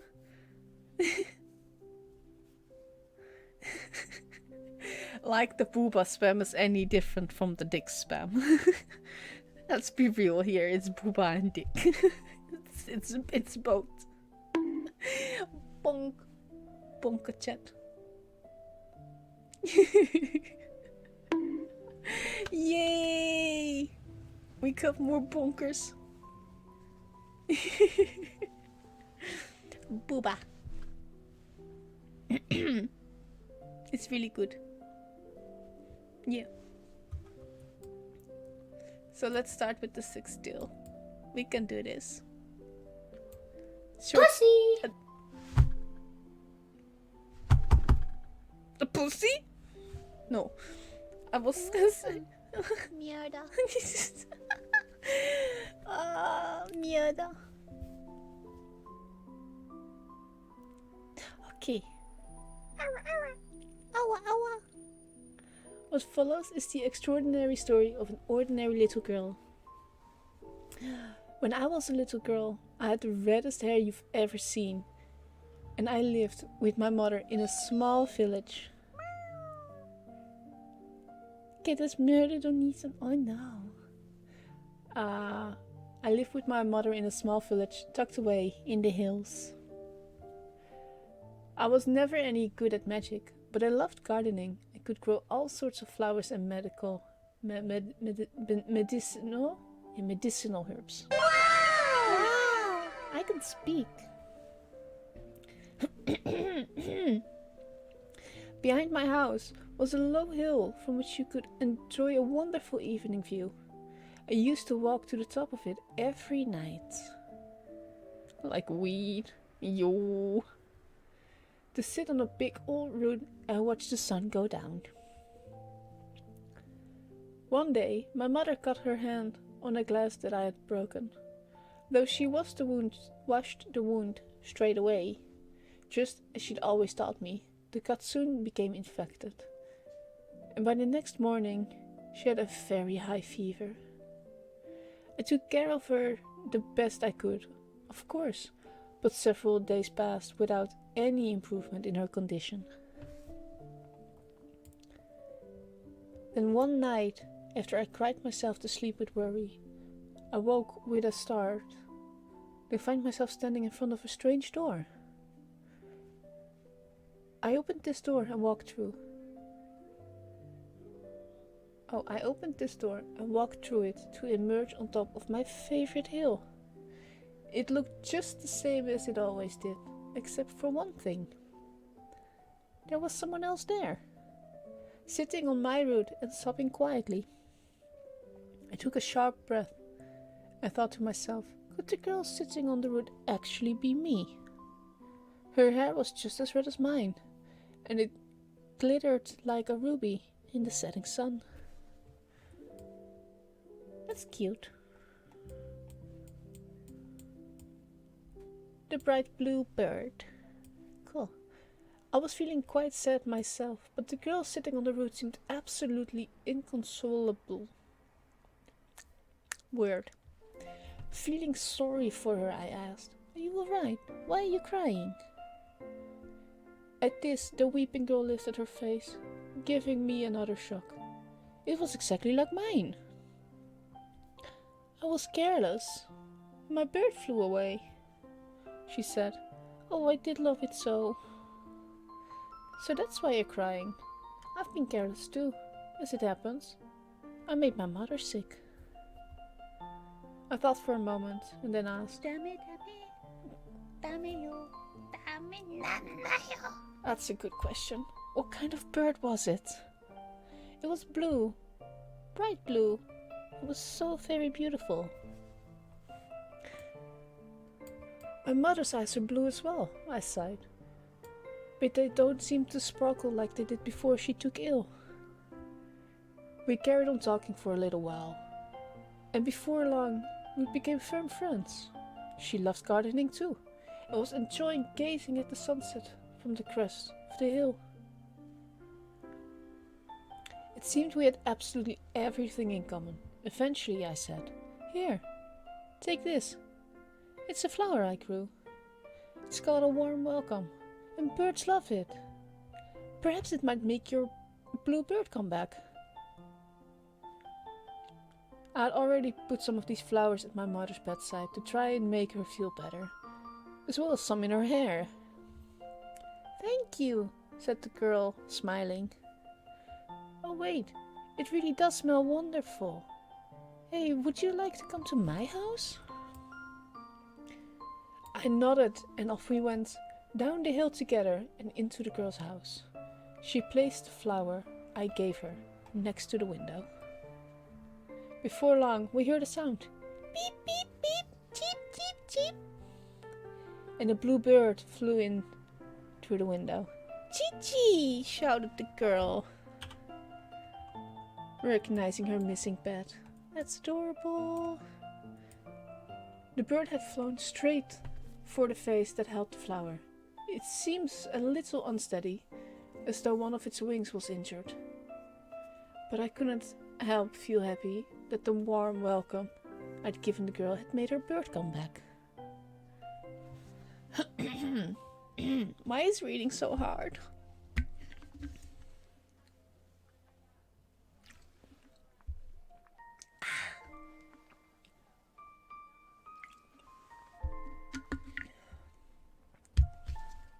Sippy time. Oh my god. Waking from the dream. Oh. All of a sudden I was in front of a strange door again. I walked through it and found myself laying in bed once more. It was just a dream, I sighed. Then I threw off the sheet and went to my mother's bedroom. Much to my surprise though, I found that she wasn't there. That's when I heard a sound coming from the kitchen and ran downstairs. "Mother!" I cried. "Good morning," she replied cheerily. "Used to be wondering where I'd gone to.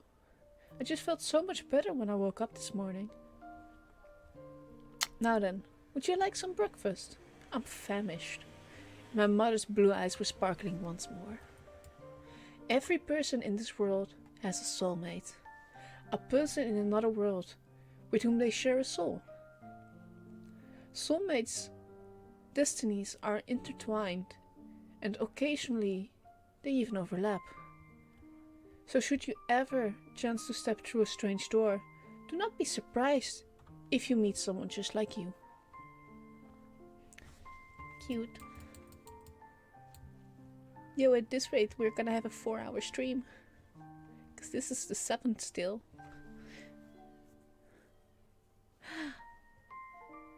Of the 12. Still. Calm stream. Comfy stream. The 7th tale. How the little girl became queen. Oh god, is this like the Radiance? I hope not.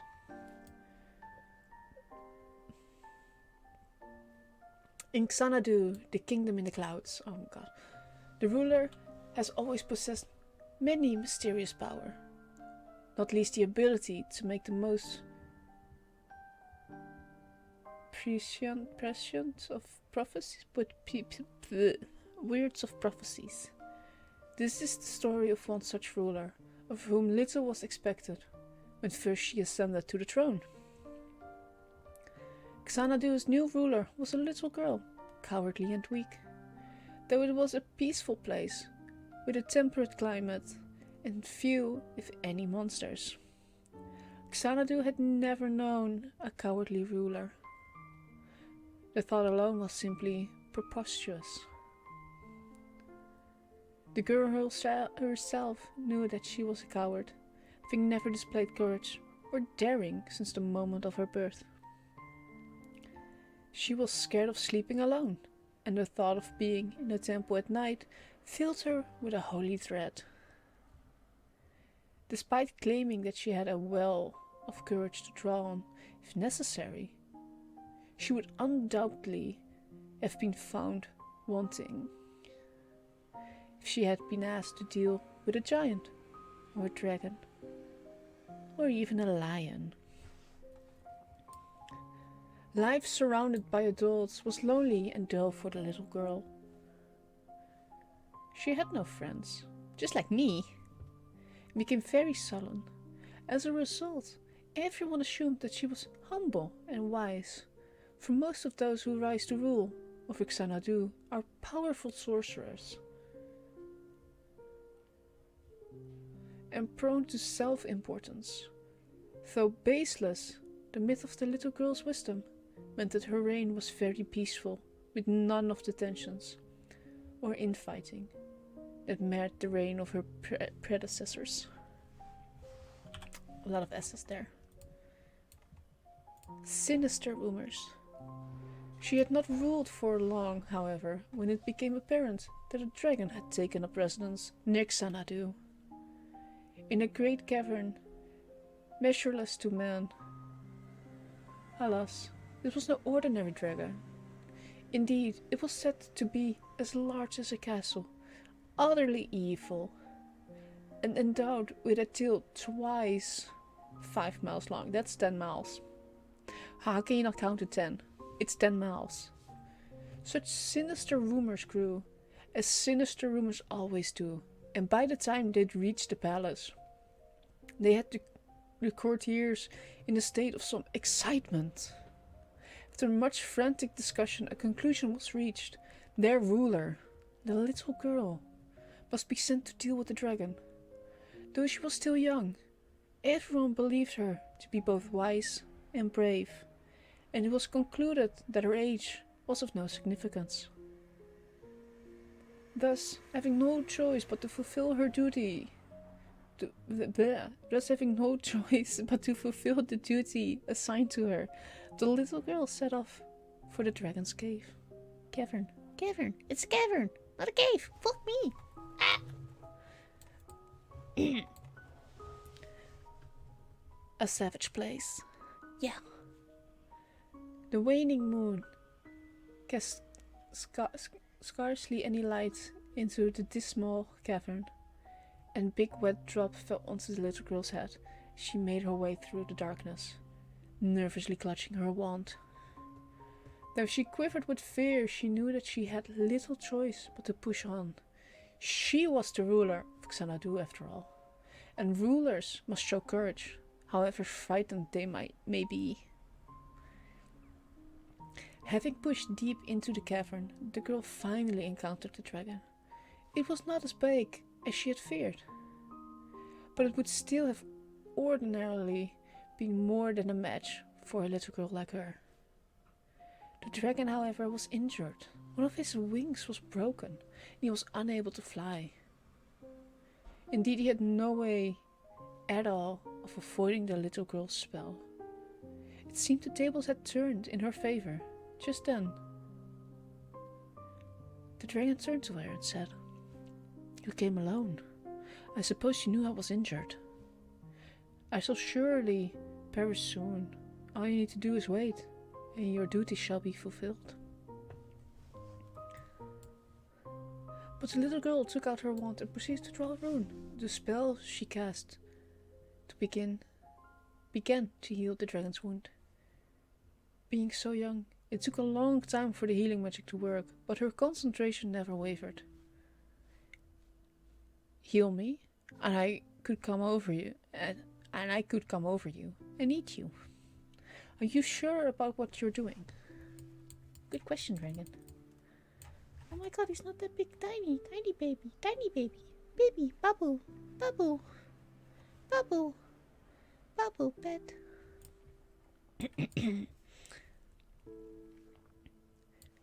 I'm gonna have it on the screen. There. The little girl thought for a moment before replying politely. "I should not like to be eaten, yet I do not see why you should die. Perhaps we could reach an agreement instead. I will heal your wing if you swear to spare this kingdom." The dragon made no reply and simply gazed at the girl with flashing eyes. Once his wing had been fully healed, the dragon picked up the little girl and, placing her on his broad back, strode out of the cavern. Then, flexing his newly healed wing, he carried the girl to the summit of the tall mountain. As the dragon reached the top of the mountain, it seemed to grow in front of the girl's eyes. At last, it began to resemble the castle-sized dragon that the courtiers of Xanadu had mentioned. Indeed, it began to look as though it could eat a castle thrice over. "This is my true self," declared the dragon. "Now you may be weak, but you are both courageous and kind. My original intent was to eat every one of your subjects, but I have decided to honor our bargain and spare this kingdom." The dragon's kind word touched the little girl deeply, and the two of them became great friends. Then the dragon shrank back to his smaller size and put the girl on his back again. And together they made for Xanadu. When they reached the city, however, the dragon grew big once more. When the little girl explained what had happened to her courtiers, they realized not only that she was wise and brave, but that she was also very kind. From that moment on, she was no longer referred to as the little girl. She had become the queen of the heavens. She never forgot her dragon friend, and they spoke together often, until the end of their days. Yay! Friendship, wholesome story, no deaths. We like no deaths.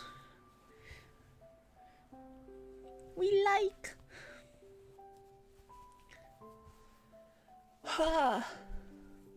Okay. The eighth tale.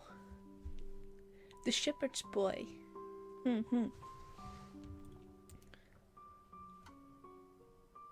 I'm in front of a picture. Ooh, what could it be? The Lazy Son. Two shepherds who were father and son worked together in the fields. The father looked after the sheep from morning till night, constantly patrolling the pasture and looking out for wolves. The son, however, spent every day at leisure, staring into the distance and not lifting a finger to help his father. One day, the father turned to his son and said with regret, "I'm getting old. I shall soon be retiring. Though you are my only son, it has become clear to me that you have no enthusiasm for sheep herding. I am starting to think that I should be better entrusting my flock to someone else." The son was quite shocked, for the flock was his only livelihood, and resolved to starting assisting his father in the fields, chasing sheep, tending the grass, and so on. Unless he soon grew tired of such tasks, at a loss as to what to do, the son supposed he should pay a visit to old Father Oak. An ancient tree in the deep dark wood, possessed of infinite wisdom on all matters. "O old Father Oak, is there not some manner of fruit that I can swallow to excite my enthusiasm?" the son asked, in vexation. "I'm afraid that such things do not exist," replied old Father Oak. "There is, however, a fountain hidden deep within a nearby forest. Drinking of its water provides a goodly dose of energy." Ooh, I was hiding that. Ooh, look at that. Yes. The fountain. The son traveled in the direction indicated by old Father Oak, until he became the fountain, yes. Until he came to the fountain and tested its cool surface with his hand. "I shall take some of this water home with me," he thought, before realizing that he had no vessel in which to carry it. "Alas, I must return home empty-handed," he lamented. The son was about to go back to fetch a jug when he decided to sample a mouthful of the fountain's water, and sure enough, he immediately felt the great surge of energy that old Father Oak had predicted, and used his axe to chop down a nearby tree, carving it into a pitcher that was almost as big as himself. Once the pitcher was finished, the son filled it with water from the fountain and made for home. The vessel was very heavy, and the journey was a long one. He nearly gave up on several occasions. But every time he felt like abandoning his journey, he would stop by the wayside to take another gulp of water from the pitcher, and eventually he arrived back home. "I have enough water here to last a lifetime," the son thought. With a sign of relief, he was very weary, and he fell onto bed to sleep soundly till morning. It's gonna go bad. It has to go bad.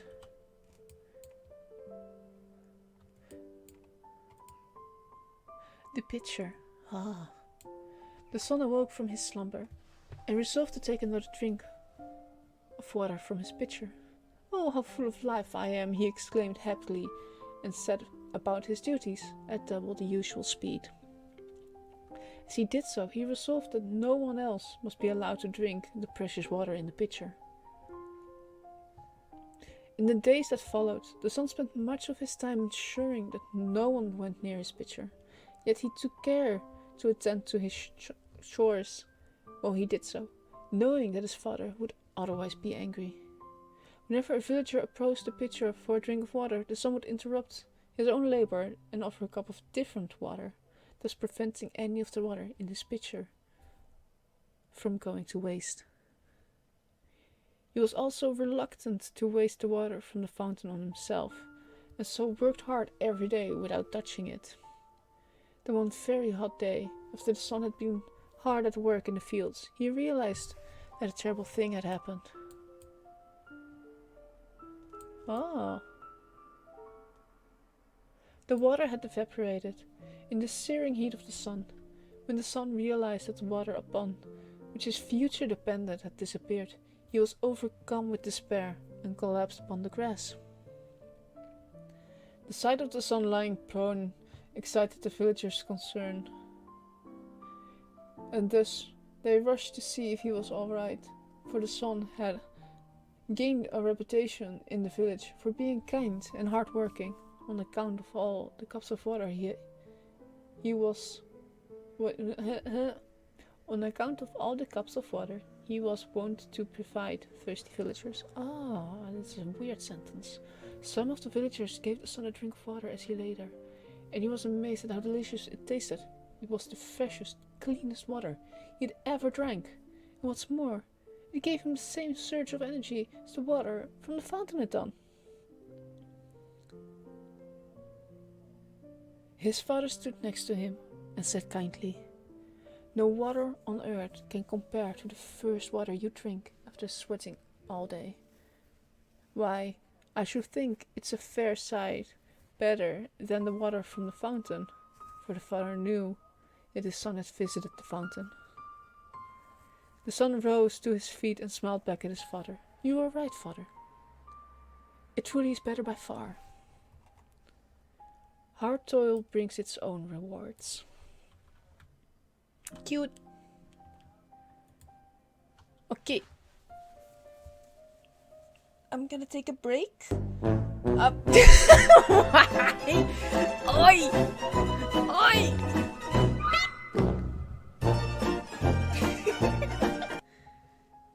Okay, I'm gonna take a break. I will mute my mic for a moment.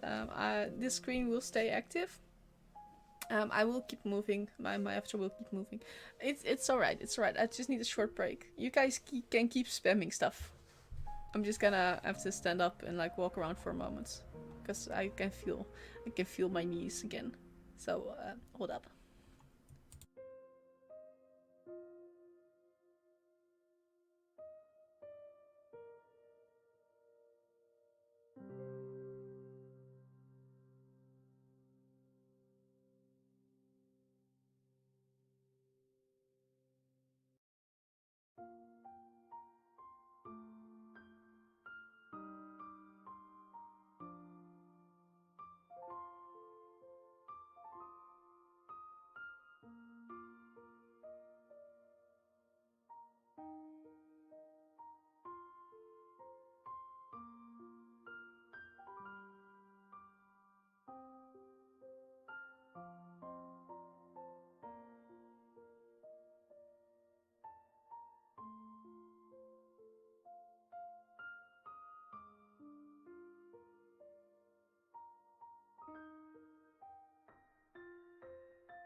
I am back.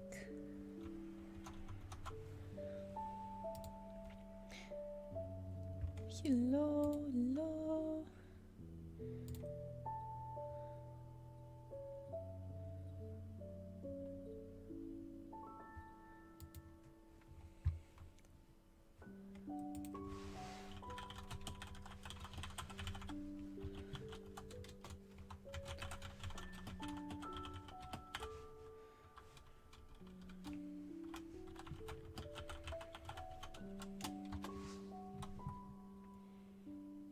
Just gonna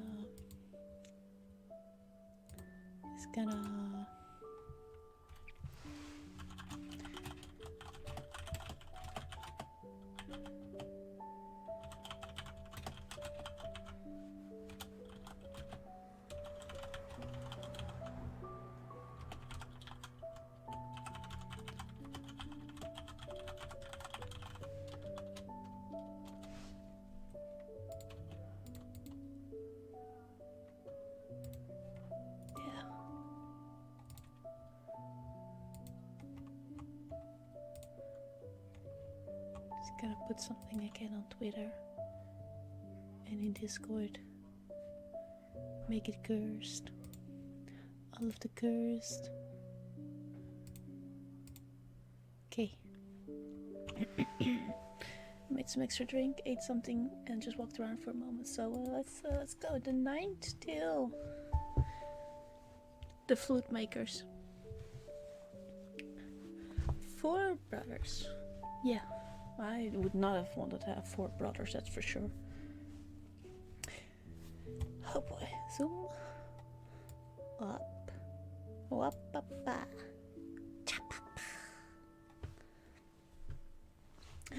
In a certain kingdom, there once lived 4 brothers. Though their parents had both died, and they had grown up poor, the brothers had become famous and highly regarded. The first brother was very strong. Once, when the kingdom was in need of a new lake, he had lifted a stone, bigger than 3 dragons, out of the ground, creating a great hollow.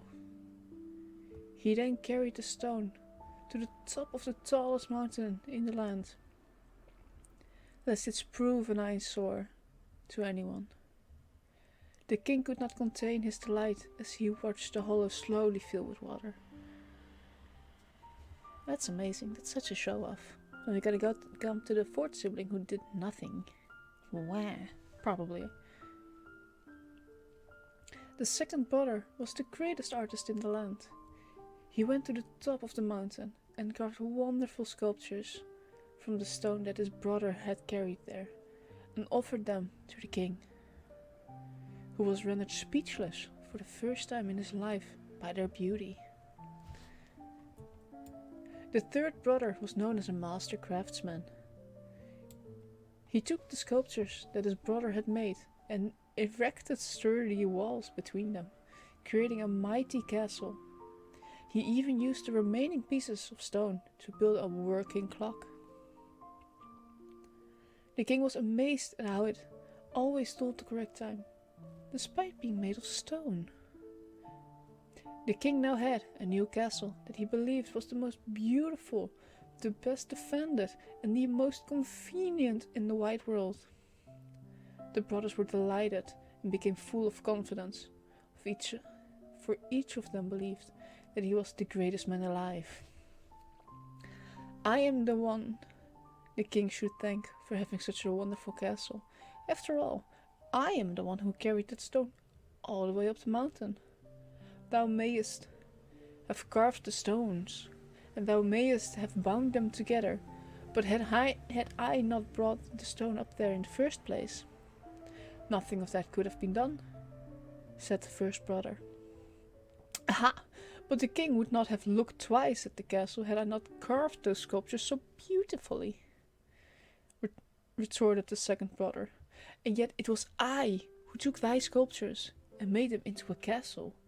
What use hath the king for sculptures? Pray tell, beautiful though they may be. Look at them fight. Look at them fight. After some time, These discussions became so fractious that the three brothers resolved to live apart. Hello, I haven't seen you in a while. I heard you were sick. I'm doing good. How are you doing? Hope you've been okay, or alright, or just fine. Booba. Booba?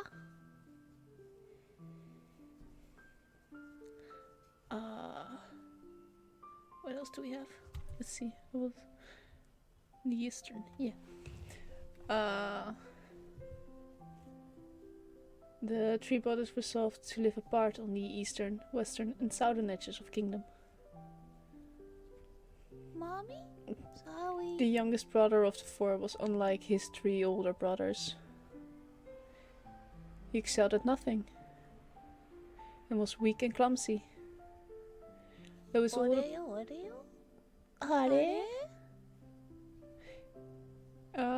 older brothers would mock him constantly, the youngest brother was a docile sort and did not pay much heed to such insults. He was, however, worried about his brothers living apart, and he resolved to pay each of them a separate visit.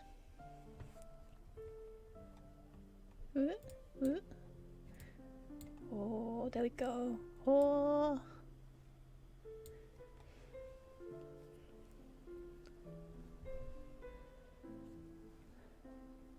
A short while later, oh, thick fog. Disaster befell the kingdom. Hold up, I have to drink. My voice.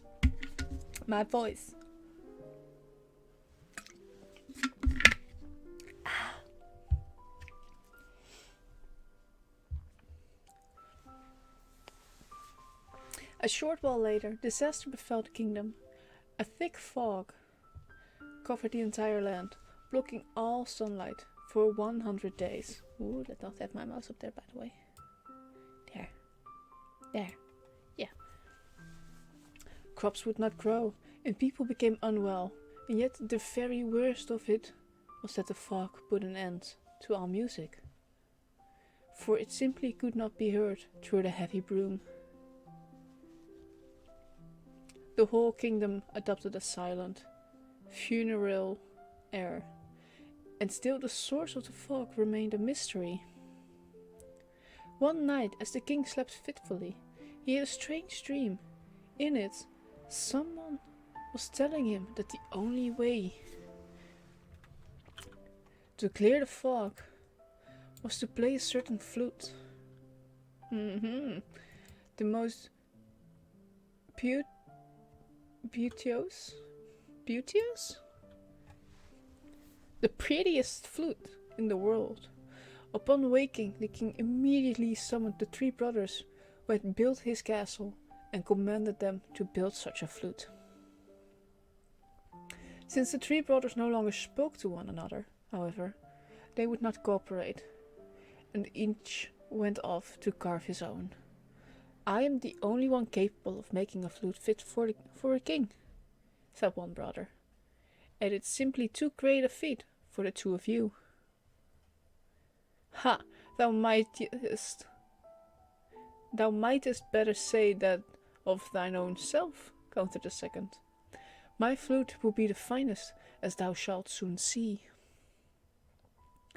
"Boast if you will," scoffed the third. "All men know that mine will be the best." And so the arguments continued.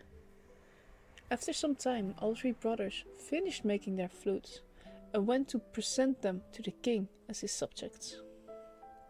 All the kingdom gathered on the shores of the lake that had been created by the first brother, anxious for the presentation to begin. Ooh. The first brother picked up his flute, which was very big, made of stone, and blew. Try as he might, however, the flute would not produce a sound. The king soon turned his attention to the second brother.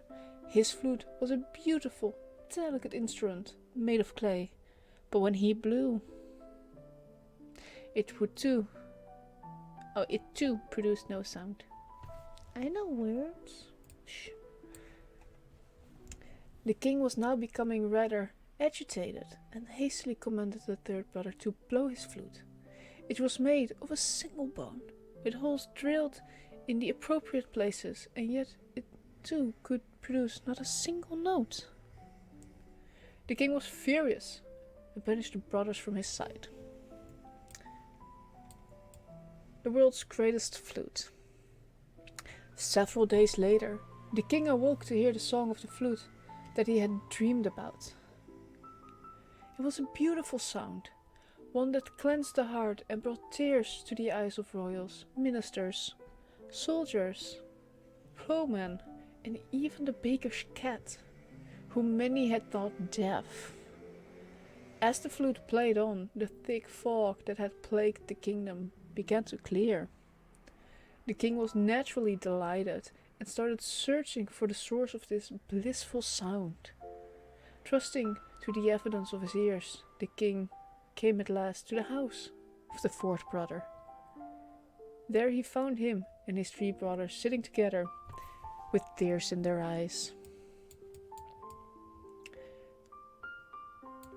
The king began to extend his warmest gratitude to the youngest brother, but was politely interrupted. Alas, this flute was not my work. My three brothers built it. And he proceeded to explain all that had come to pass. The youngest brother had been visiting his three brothers every day, hoping to persuade. Yeah, persuade. Oh, I love background noise.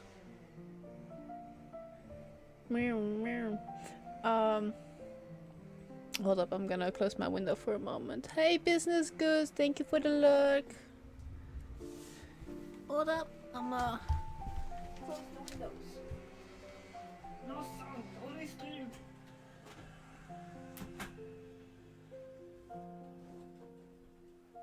Well, that should at least help with some. Oh boy, reading comfy stream. Oh. Okay, the youngest brother had been visiting his three brothers every day, hoping to persuade them to work together as before. But his brothers were stubborn and would not listen. After some time traveling hither and thither from south to east to west and back again, all the youngest brother's effort got the better of him, and he collapsed in a heap. When his three elder brothers heard what happened, they all felt sorry for their youngest sibling and went to visit him as he recovered. The eldest brother visited him first. "Is there aught I can do for you?" he asked. "Indeed there is. Heed thee to the forest and cut down the tallest tree thou findest there. Chop it then into smaller pieces and bring them here to me." Thinking that his brother wanted firewood to keep him warm under the thick fog, the first brother agreed to do as he was asked. "Very well, younger brother," he said. "I shall start cutting right away." "Thank you." The youngest brother... No! The youngest brother did not dicks! No! Oh, it was awesome! Maxwell! Dicks? Mommy? Mommy? Where was I? I shall start cutting right away. Yes. Thank you, the youngest brother replied. It's a really cool story, yeah. The youngest brother replied from his bed, and before long the first brother came back, a smile on his face, and a pile of logs under his arm. The next day, the second brother came to visit his youngest sibling. "Is there aught I can do for you?" he asked, upon which the youngest brother brought out one of the logs. Onk! That the first brother had cut for him. "Indeed there is. Carve this wood something beautiful for me. Perhaps a pipe?"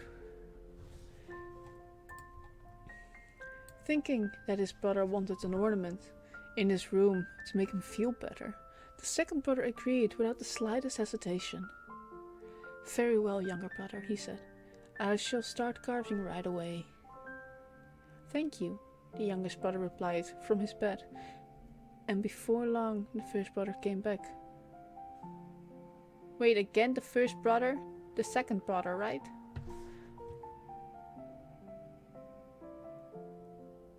It should be the third. Should be the... Oh, second. Yeah, second. Should be the second. It said first. Before long, the second brother came back, a beautiful wooden pipe under his arm. The next day, the third brother came to visit his youngest sibling. "Is there aught I can do for you?" he asked, upon which the youngest brother brought out the pipe that was his second brother, that his second brother had carved. "I can read." "Indeed there is. Wouldst thou be so good as to drill some holes into this pipe for me?" Thinking that his brother wanted something to entertain himself while he was ill, the third brother gladly agreed. "Thank you," said the youngest brother from his bed when his older brother had returned with a finished pipe. "But I actually have one more request." "Of course, younger brother. What is it?" Call our two brothers and tell them to come here." Though the third brother hated his older brothers, he could scarce refuse his ailing sibling's request. So piteous did he seem, and he agreed to go and fetch them. Despite all being gathered beneath the same roof, the three brothers would not look at each other, much less speak. Then, in the midst of the silence, the youngest brother pulled out the flute they'd made and lifted it to his lips. As soon as he began to play, the three brothers began to weep, realizing how foolish they had been. As they listened to the sound of the flute, they recalled the past that they had shared, their humble home, their parents who had loved them, the days when they had supported each other and helped each other before they won fame. The four brothers continued to weep as they realized that each was only truly special when he had worked with the others. All four of them, indeed, for it was only the youngest brother who could produce a pure note from their flute.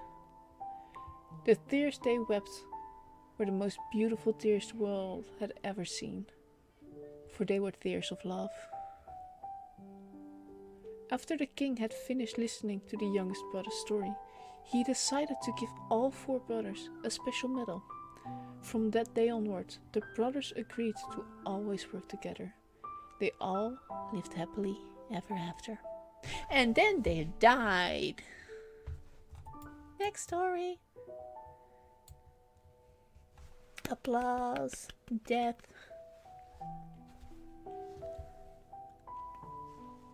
The 10th tale. The flying machine.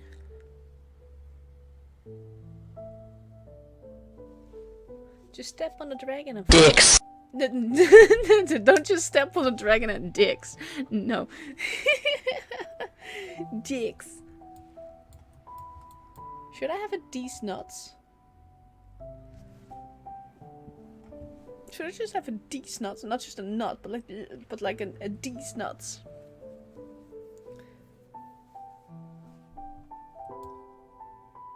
Time to die. The Dreamer. That's a Hollow Knight reference. Oh, you can still kind of hear them, probably. Okay. These nuts. There once was a boy who spent every day and days dreaming of soaring through the skies. As a young child, he was always asking wizards to make him float for a few moments. A delightful experience, but he himself was no good at magic. Since he also hated lessons of all kinds, there really was no hope of him becoming a wizard. But still, he dreamed of being able to fly. Nothing could make him give up on his dream. One day, the boy took a journey to another world. There was a tunnel that connected the two worlds those days, you see, and people were able to travel between them quite easily. Now the boy knew that there was no such thing as magic in the underworld, meaning that no one there was able to fly. He had, however, heard rumors about a painter who lived there, who also dreamed of taking to the skies, just like he did. As soon as he arrived in the other world, the boy headed straight for this painter's house, but when he got there was no one home. Feeling rather bold, the boy decided to take a look around for himself. The first thing he saw upon entering the painter's house was a magnificent sketch, a drawing of a strange machine that was attached to something that spun around very quickly. There was no doubt about it. This was a machine that could fly. What a shame, thought the boy, that in my world magic is so common that no one bothers inventing things like this. Flushed with excitement, the boy took a tracing of the painter's sketch and took it with him back to his own world. So working hard for several years, the boy finished building the machine in the sketch. And for the first time ever, he was able to fly. Why, this is the happiest moment of my life, thought the boy with a big grin. Even though it was only for a few seconds at a time, he was finally able to live his dream. The sage and the young wizard. A short while after he had finished building the painter's flying machine, a sage visited the boy, spoke to him very grandly. You must dispose of all knowledge gleaned from that other world. The boy was shocked. But why? He asked. This machine lets me soar through the sky. It's what I've always wanted. Using a machine to achieve something that should only be achieved using magic is akin to poisoning this world. Poison? Why is it like poison? Magic may only be used by those who possess a pure heart and who have undergone the proper training. Wizards borrow some of nature's power and use it to humans' benefit. Only those with a pure heart, one uncorrupted by evil, are able to do this. Oh, it's a witch on a feather. That's so cute. Oh. Using machines to triumph over nature is not the behavior of a pure-hearted.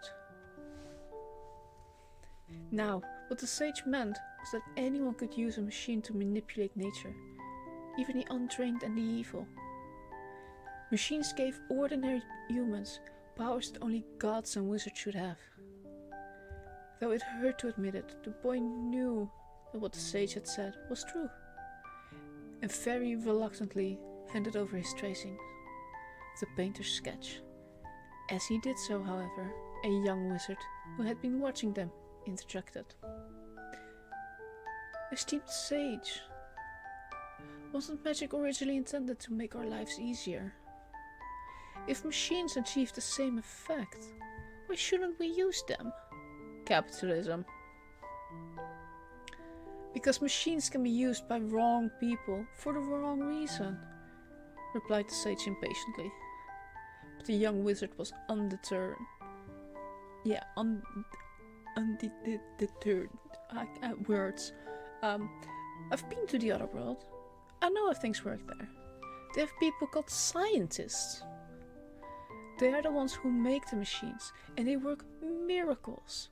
They're capable of mixing iron with other rare metals to create things called alloys, which are strong enough to blow even the rockiest of soils. You cannot deny that farmers' lives are much easier as a result. Surely you do not believe that all scientists seek to improve people's lives? The sage snapped back. Do you not think, perhaps, that some of them wish to use their machine to control people? To bend them to their will? The young wizard was speechless for a moment, but he soon found his tongue again. Couldn't the same be said for magic? Aren't there some people who seek to use magic to increase their own influence? The boy tried listening to the conversation between the sage and the young wizard, but they used a lot of difficult words, and he had trouble following it. All he wanted to do, after all, was fly. A dream come true. In the years that followed, more and more people made visits to the other world. They would become increasingly surprised and impressed by the machines they saw there, and would rush back to their own world to tell people all about them. The sages realized that something must be done because technology from the other world was threatening to ruin the balance of their own. They decided to seal the tunnel to the other world to ensure that the place of magic within society was never threatened again. Now, visiting the other world was not completely forbidden. Why, powerful wizards could still cast a spell known as Gateway and travel to the other world anytime they pleased. When the boy, who was a young man by now, heard about what the sage had done, he was terribly disappointed. Dash it all, he thought. I'll never be able to visit the other world again. And yet, he still dreamed of flying. If anything, he dreamed of it more than ever. Having thought about it every day for a long time, he eventually had an idea. What if I built a flying machine that's powered by magic? Surely the sages wouldn't object to that. I shall make it magical, but I shall jolly well build it and fly it as I like. Many months of hard work later, the young man's magical flying machine was complete. Its magical power had been provided by, yes, you guessed it, the young wizard who had the argument with the sage all those years ago. It's a broom. Once the final touches had been applied, it was time for a test flight. The young man straddled his machine and took off into the sky. The machine's wing flapped gently as it glided through the air, and its magical and enchanted engine allowed him to stay in the sky for several hours. Midway through the test flight, he looked down. The sheep in the fields were as small as dormice, and he could see the waves of the sea in the distance, glinting in the morning sun. I don't think anyone alive has ever felt happier, thought the young man with glee. Indeed, he was too captivated by the scenery to spare a thought for the effect his new magical machine would have on the world. Had he known what impact it would have, you can be sure he would not have been quite so elated. That's so pretty. Oh, there we go. This is still number 11. Would you look at that? Look at it.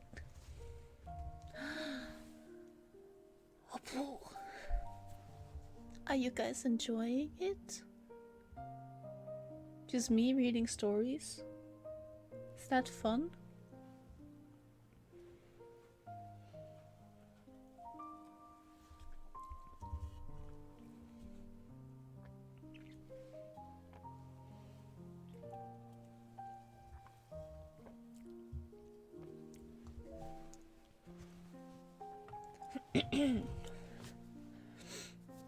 I'm trying to keep it a bit entertaining, but it's hard. Because my voice is like, how about no? How about we don't try different voices? How about we just talk? Words. But yeah. We got 2 more stories to go. And then we're done. Stream will be over then. And then all there is left to do is to say hi to someone else. I have to go find a raid. We still have time.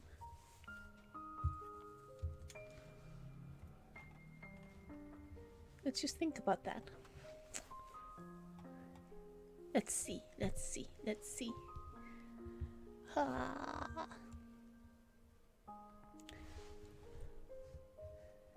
The 11th tale. The tree and the stone. The greatest tree. The deep dark wood.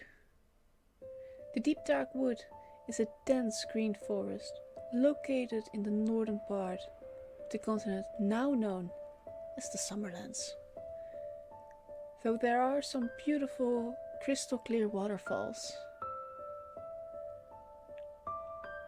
and other sites of minor interest, travelers mainly flock to the deep dark wood on account of a great tree known as Old Father Oak.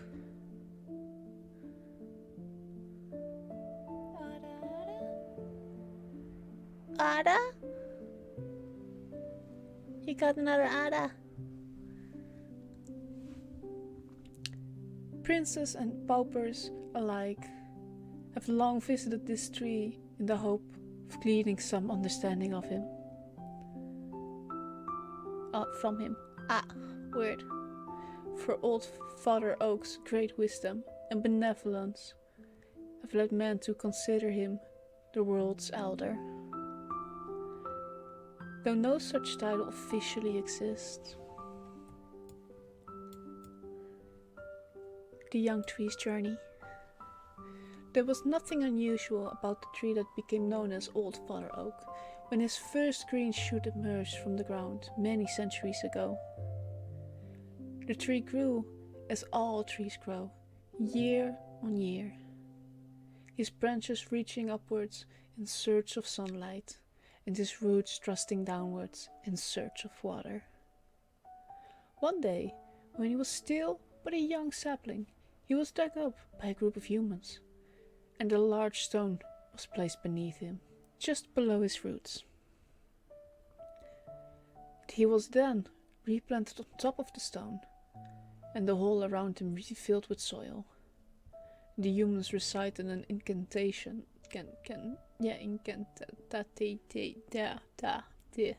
and drew a rune. And when this ceremony was over, retreated from the forest. Hello? Now the presence of the stone made life difficult for the young tree, no matter how hard he tried to stretch his roots. The stone meant that they simply could not reach any further into the ground. What? After several days of trying, the tree was about to give up when all of a sudden, the stone started to speak to him. Tell me, what can you see from up there? Pray tell me what you can see, for I am no ordinary rock. One day I shall be a magical stone, a great and very important one. The tree was surprised to hear the stone talk to him so casually, and not a little vexed.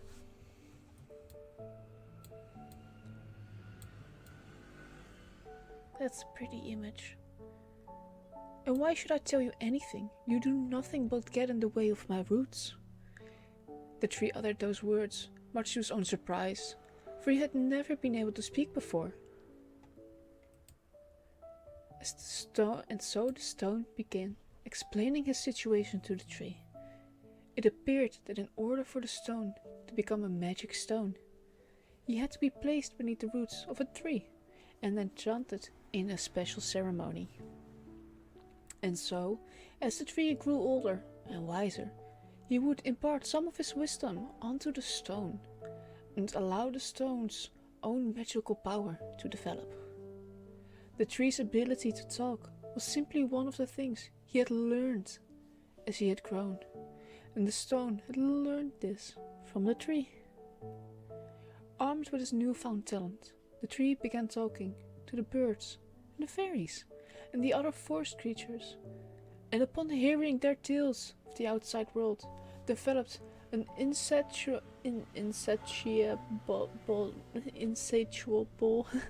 in an unbelievable desire to travel, to leave. Fuck! It went so well, and then that word shows up. What?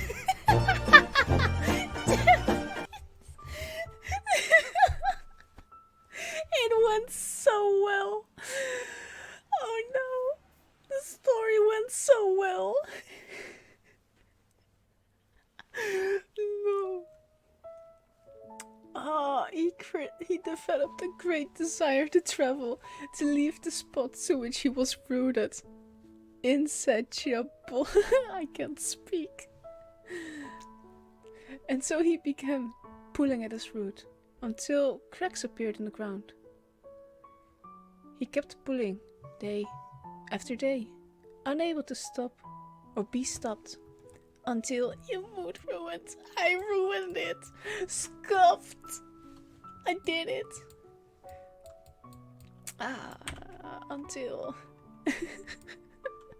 eventually the inevitable happened. With a great creaking sound, the tree wrenched himself and his short roots out of the ground altogether. It was at this moment that the young tree discovered that he knew how to walk, and so resolved to leave deep dark wood. It caught me off guard.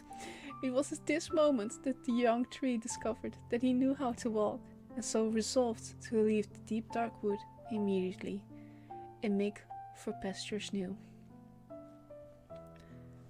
The stone felt very sad to see his only friend in the world preparing to leave, and said, "Promise that you will come back and see me sometime, won't you, young tree? I should like nothing more than to hear all about your travels." "Of course, I shall come back to see you, I promise." And so the tree set off on his journey. He felt sorry for the stone. He would now never become the magic stone he so wanted to be, but he knew that he had to follow his own dreams. The young tree's journey allowed him to acquire great wisdom. Every time he encountered perils or monsters, he would simply stand stock still and pretend to be an ordinary tree. Should a predator come sniffing, the young tree would wait till it was very close, before rustling his branches violently, giving the creature a terrible fright, and sending it scuttling away in fear. Mierda. Mierda, no mierda, tree no mierda, no. The promise to the stone. The tree's journey continued through storms and blizzards, Oh no. into dank, black caves, and across deep No punk. blue oceans. Only love. On the way, he would sometimes meet other trees on journeys of their own. Most of the trees he encountered had also been chosen as locations for burying magical stones, and they too had left their stones behind and set out on their own adventures. As he encountered trees that were broken or withered, having become lost in the desert or trapped in great snowfalls. Totoro?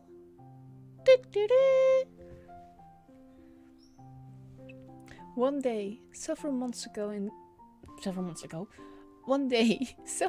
into his journey, the young tree realized that it was becoming more and more difficult for him to move. No matter how much fresh water he drank, or how pleasant the sun felt upon his leaves, he was becoming slower and slower. "This must be what happened to all those dead trees I saw," the tree thought, "and that's what's gonna happen to me." Suddenly the tree remembered the promise he had made to the stone back in the deep dark woods.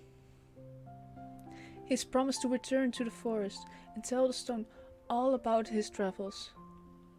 The young tree had not visited the stone, Not once since that day. Indeed, he'd completely forgotten about him. I should go back, he thought. I should return and speak to the stone, while I still have strength enough to move.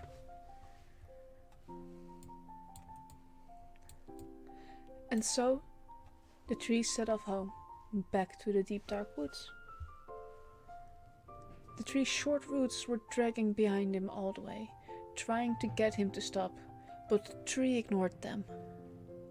And eventually made his way back to the forest, where he'd first sprouted from the ground. The sight of his old stone companion, however, gave him a real shock. Having failed to become magical, the stone had been mistaken for an ordinary rock, and most of him had been chipped off and carried away to make tools and other objects. Only a tiny piece of him remained. Undeterred, the young tree proceeded to recount all his travel stories, and the little stone listened to everyone in silent wonder. What happened next? When the tree had finished telling the stone the last of his tales, he thought to himself, "Now that I've fulfilled my promise to the stone, I shall not mind if I wither and die where I stand." Curiously, however, the tree noticed that he was feeling far healthier than he had for a long while. It turned out that much as the stone's ability to talk had come from the tree, and the tree's ability to walk had come from being near the stone. And as he spent more and more time away from the stone, the tree had started to lose his power. He now understood that the unfortunate dead trees he had seen on his travels had lost the power of movement on account of neglecting to visit their stone companions. The tiny stone and the tree, who was Dicks. Well, at least he was no dick. At least he was no dick. Dicks. The tiny stone Dicks. and the tree, who was no longer very Dicks. young, formed a firm alliance Dicks. and became inseparable friends. Dicks. Dicks. Indeed, the tree placed the stone into Dicks. a hollow in his trunk, allowing him to share all his knowledge and wisdom. The two would occasionally, dicks, go on journeys together, acquiring even greater experience and wisdom. Dicks. For it turns out that while the stone had not become magical,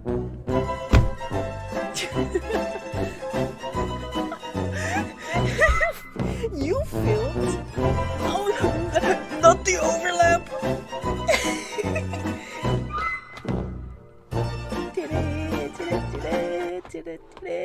Okay. Hold up, where were we? The two would occasionally go on journeys together, acquiring even greater experience and wisdom.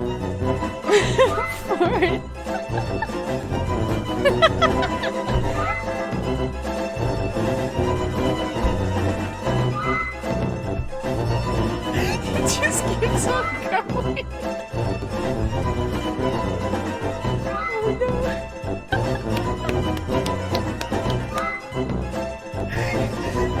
Oh no. Why are you doing this, Maxwell? Why are you careful, Maxwell? Why? Okay, the fill is staying. The fill is staying. That's an absolute win.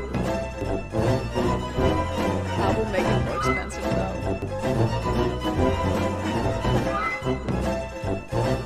Okay.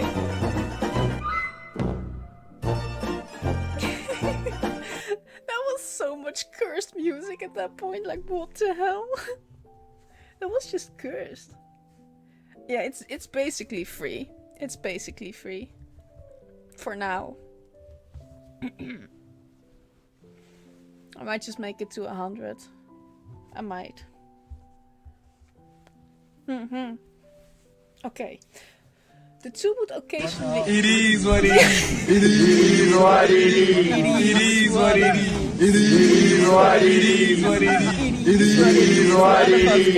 It is what it is. It is what it is. It is what it is. It is what it is. It is what it is. It is what it is. It is what it is. It is what it is. It is dicks. It is what it is. Dicks It again. is what it is.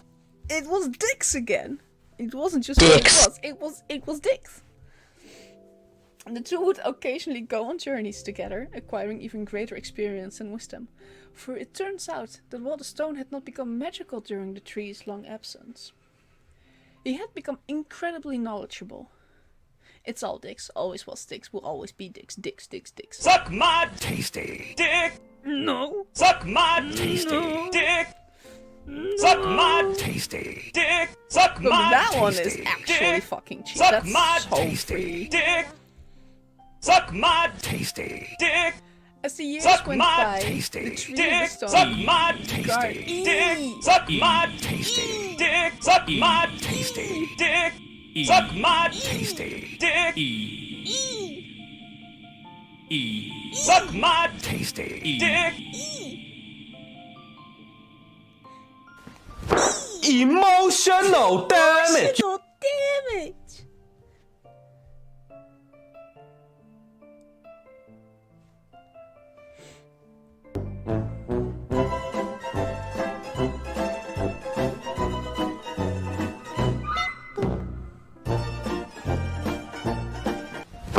Emotional damage. Emotional damage.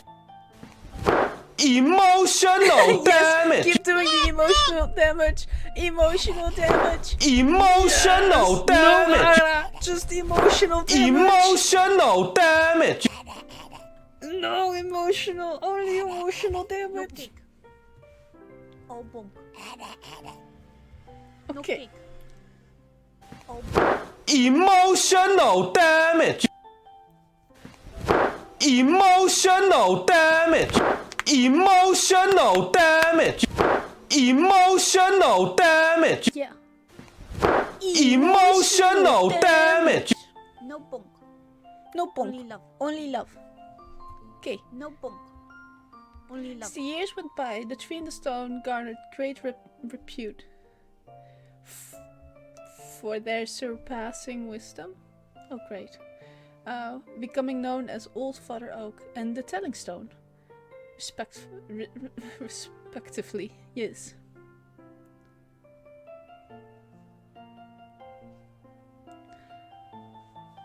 Yeah, it's probably because I edited first through my bot and then on Twitch, so it might be scuffed. We'll see. We'll see. And either way, by me on my screen they just say they cost 1, so it's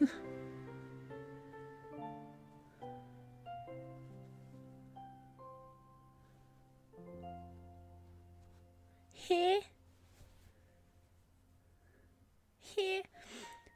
Yeah, Mierda.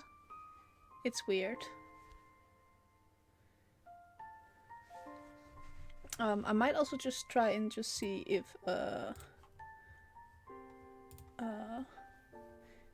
I just, I thought that would ruin everything. Let's see. Oh my god, we've had 100+ dicks. That's insane. Hold up, how many actual? How many? It just says 100+. Oh no.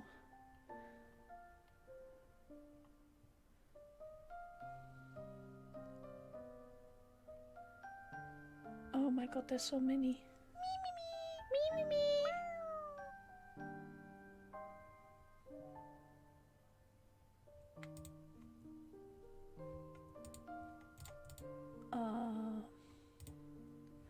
Some these. These are fine. These are fine. These are fine. I'm just going through the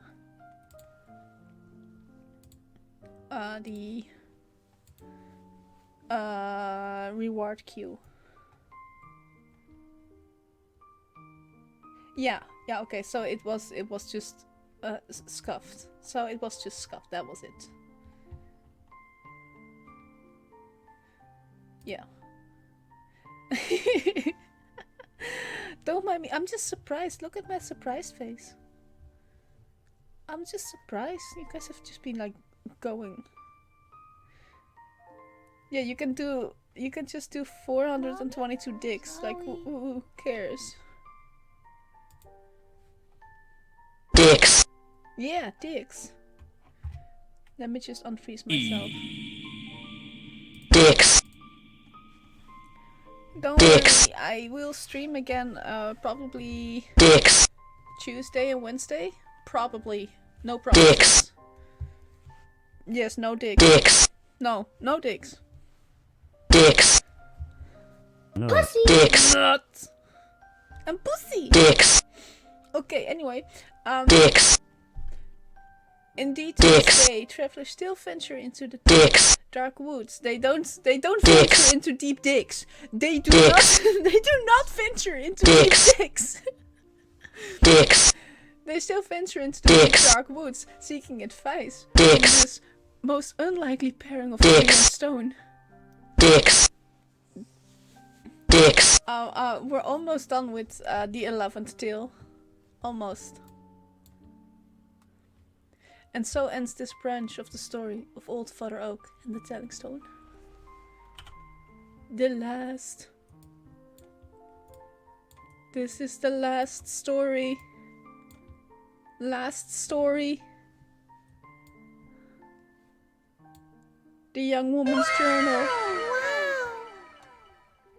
You guys have requested so many dicks, it's insane. Really, really crazy.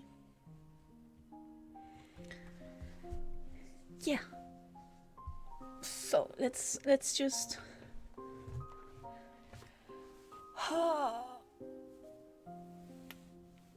the last story. I mean, occasionally you would have Ober also throwing in some dicks and some nice cocks. So yeah. And then for the people trying out the sound requests.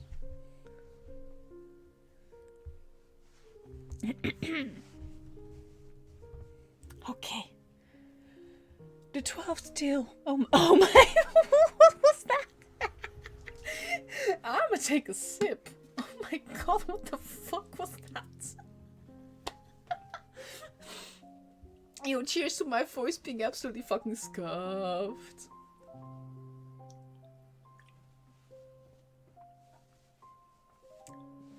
That's horrible. Yeah, it probably is. See, stream is scuffed, even though we try to be wholesome and very, very comfy. It's scuffed. ASMR story? I know. No. I'm trying to actually read a story as if I would like read it to, I don't know, not the children. I would just scream at them to go the fuck to sleep. Go the fuck to sleep. We can do that one again. Ending this very wholesome story time stream with just the audio book. Run. I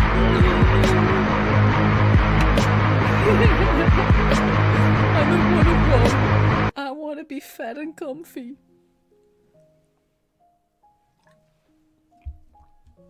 Okay. Whew. I might do this again if we actually find some more stories to read. We can just do something like this again, late at night or something. Or like as a stream ender. Yes, but I do work.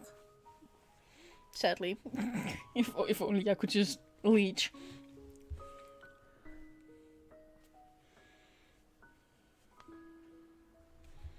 I'm at least thick and comfy.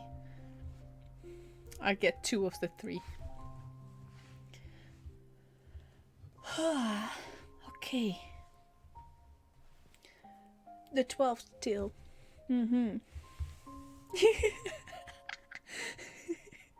And underskill ET. Underskill? What the fuck? The underscore. The young woman's journal. reading. It's hard.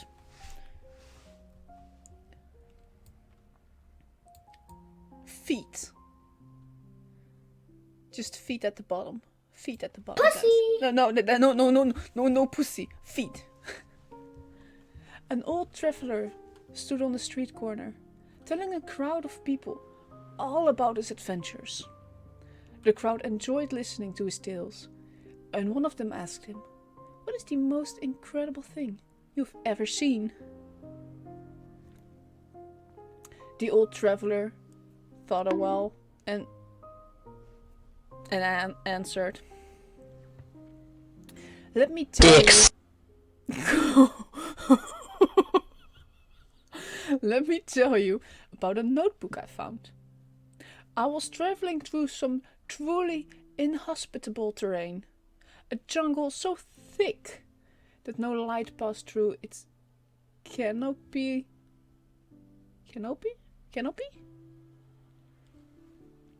Located in the foothills of a steep mountain range.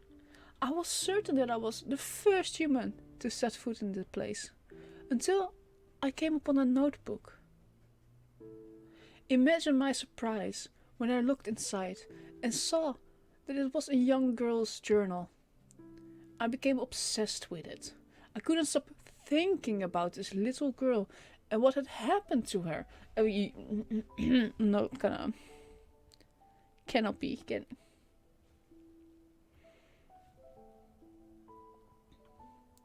Listen to these entries. Did you ever hear of a tale so wondrous as hers?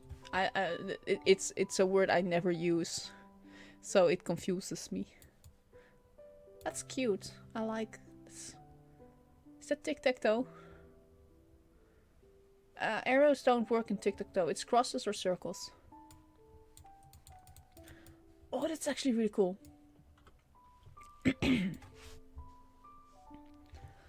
I wonder where you've gone. I've been looking for you all this time. Oh no. Oh no, but I can't find you anywhere. Passing through a village today, I heard some people talking about you. They describe you a little differently from what I remember, but it was definitely you. They said you were heading north, so that is where I shall go too. I don't believe it.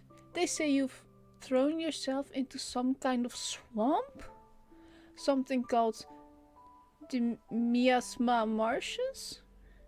Why would you do such a thing? What am I gonna do now? I finally found someone who could tell me about these Miasma Marshes. It doesn't sound good. It seems that those who gaze at the marshes are lured towards them by the evil spirits who reside there. They prey on those who've been overcome by despair and compel them to throw themselves in. Is that what happened to you? I finally understand.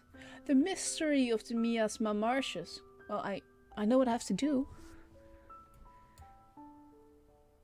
Last night, a traveling wizard told me that people in this world share a soul with a person in another world.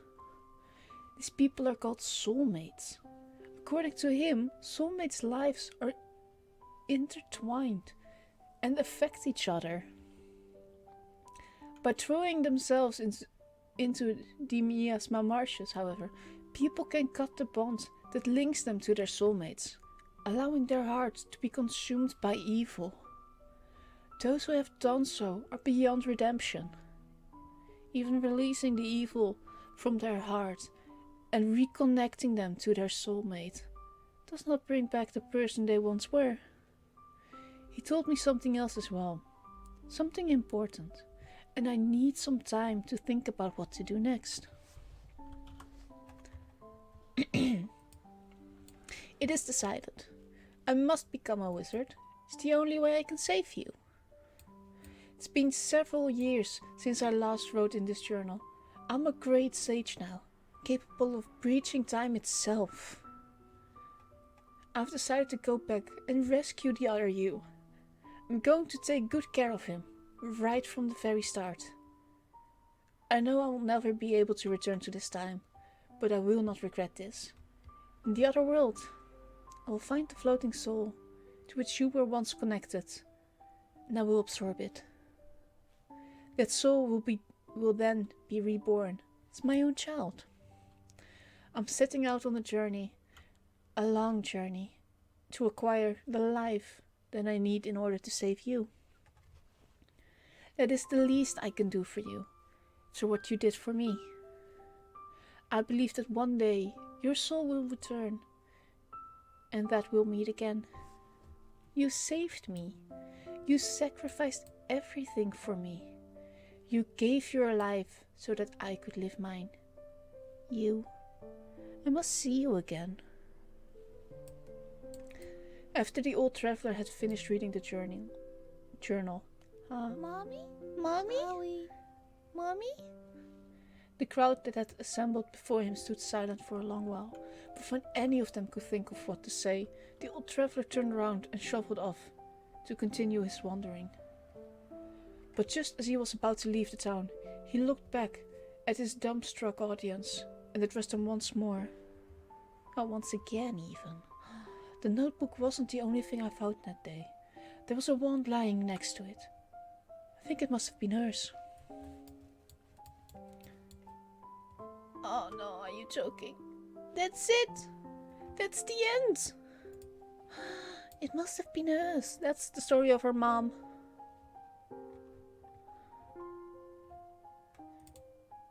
Pussy! No! No pussy. No. Those were the 12 Tales of Wonders. Wow! Hello?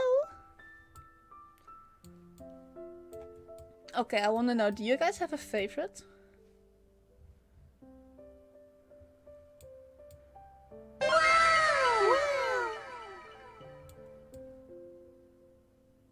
I'm curious.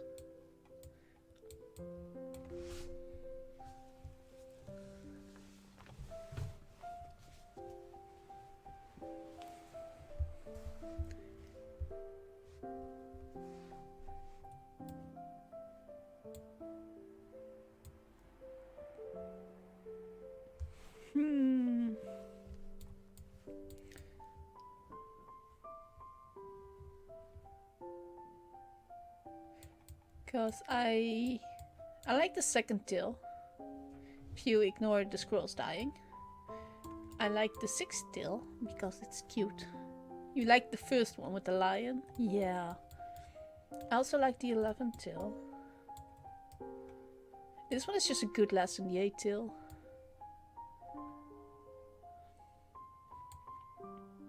This one is also just cute because it's drippy. You know, the 2nd, the 6th, or the 11th. I'm like, my top 3 pretty much.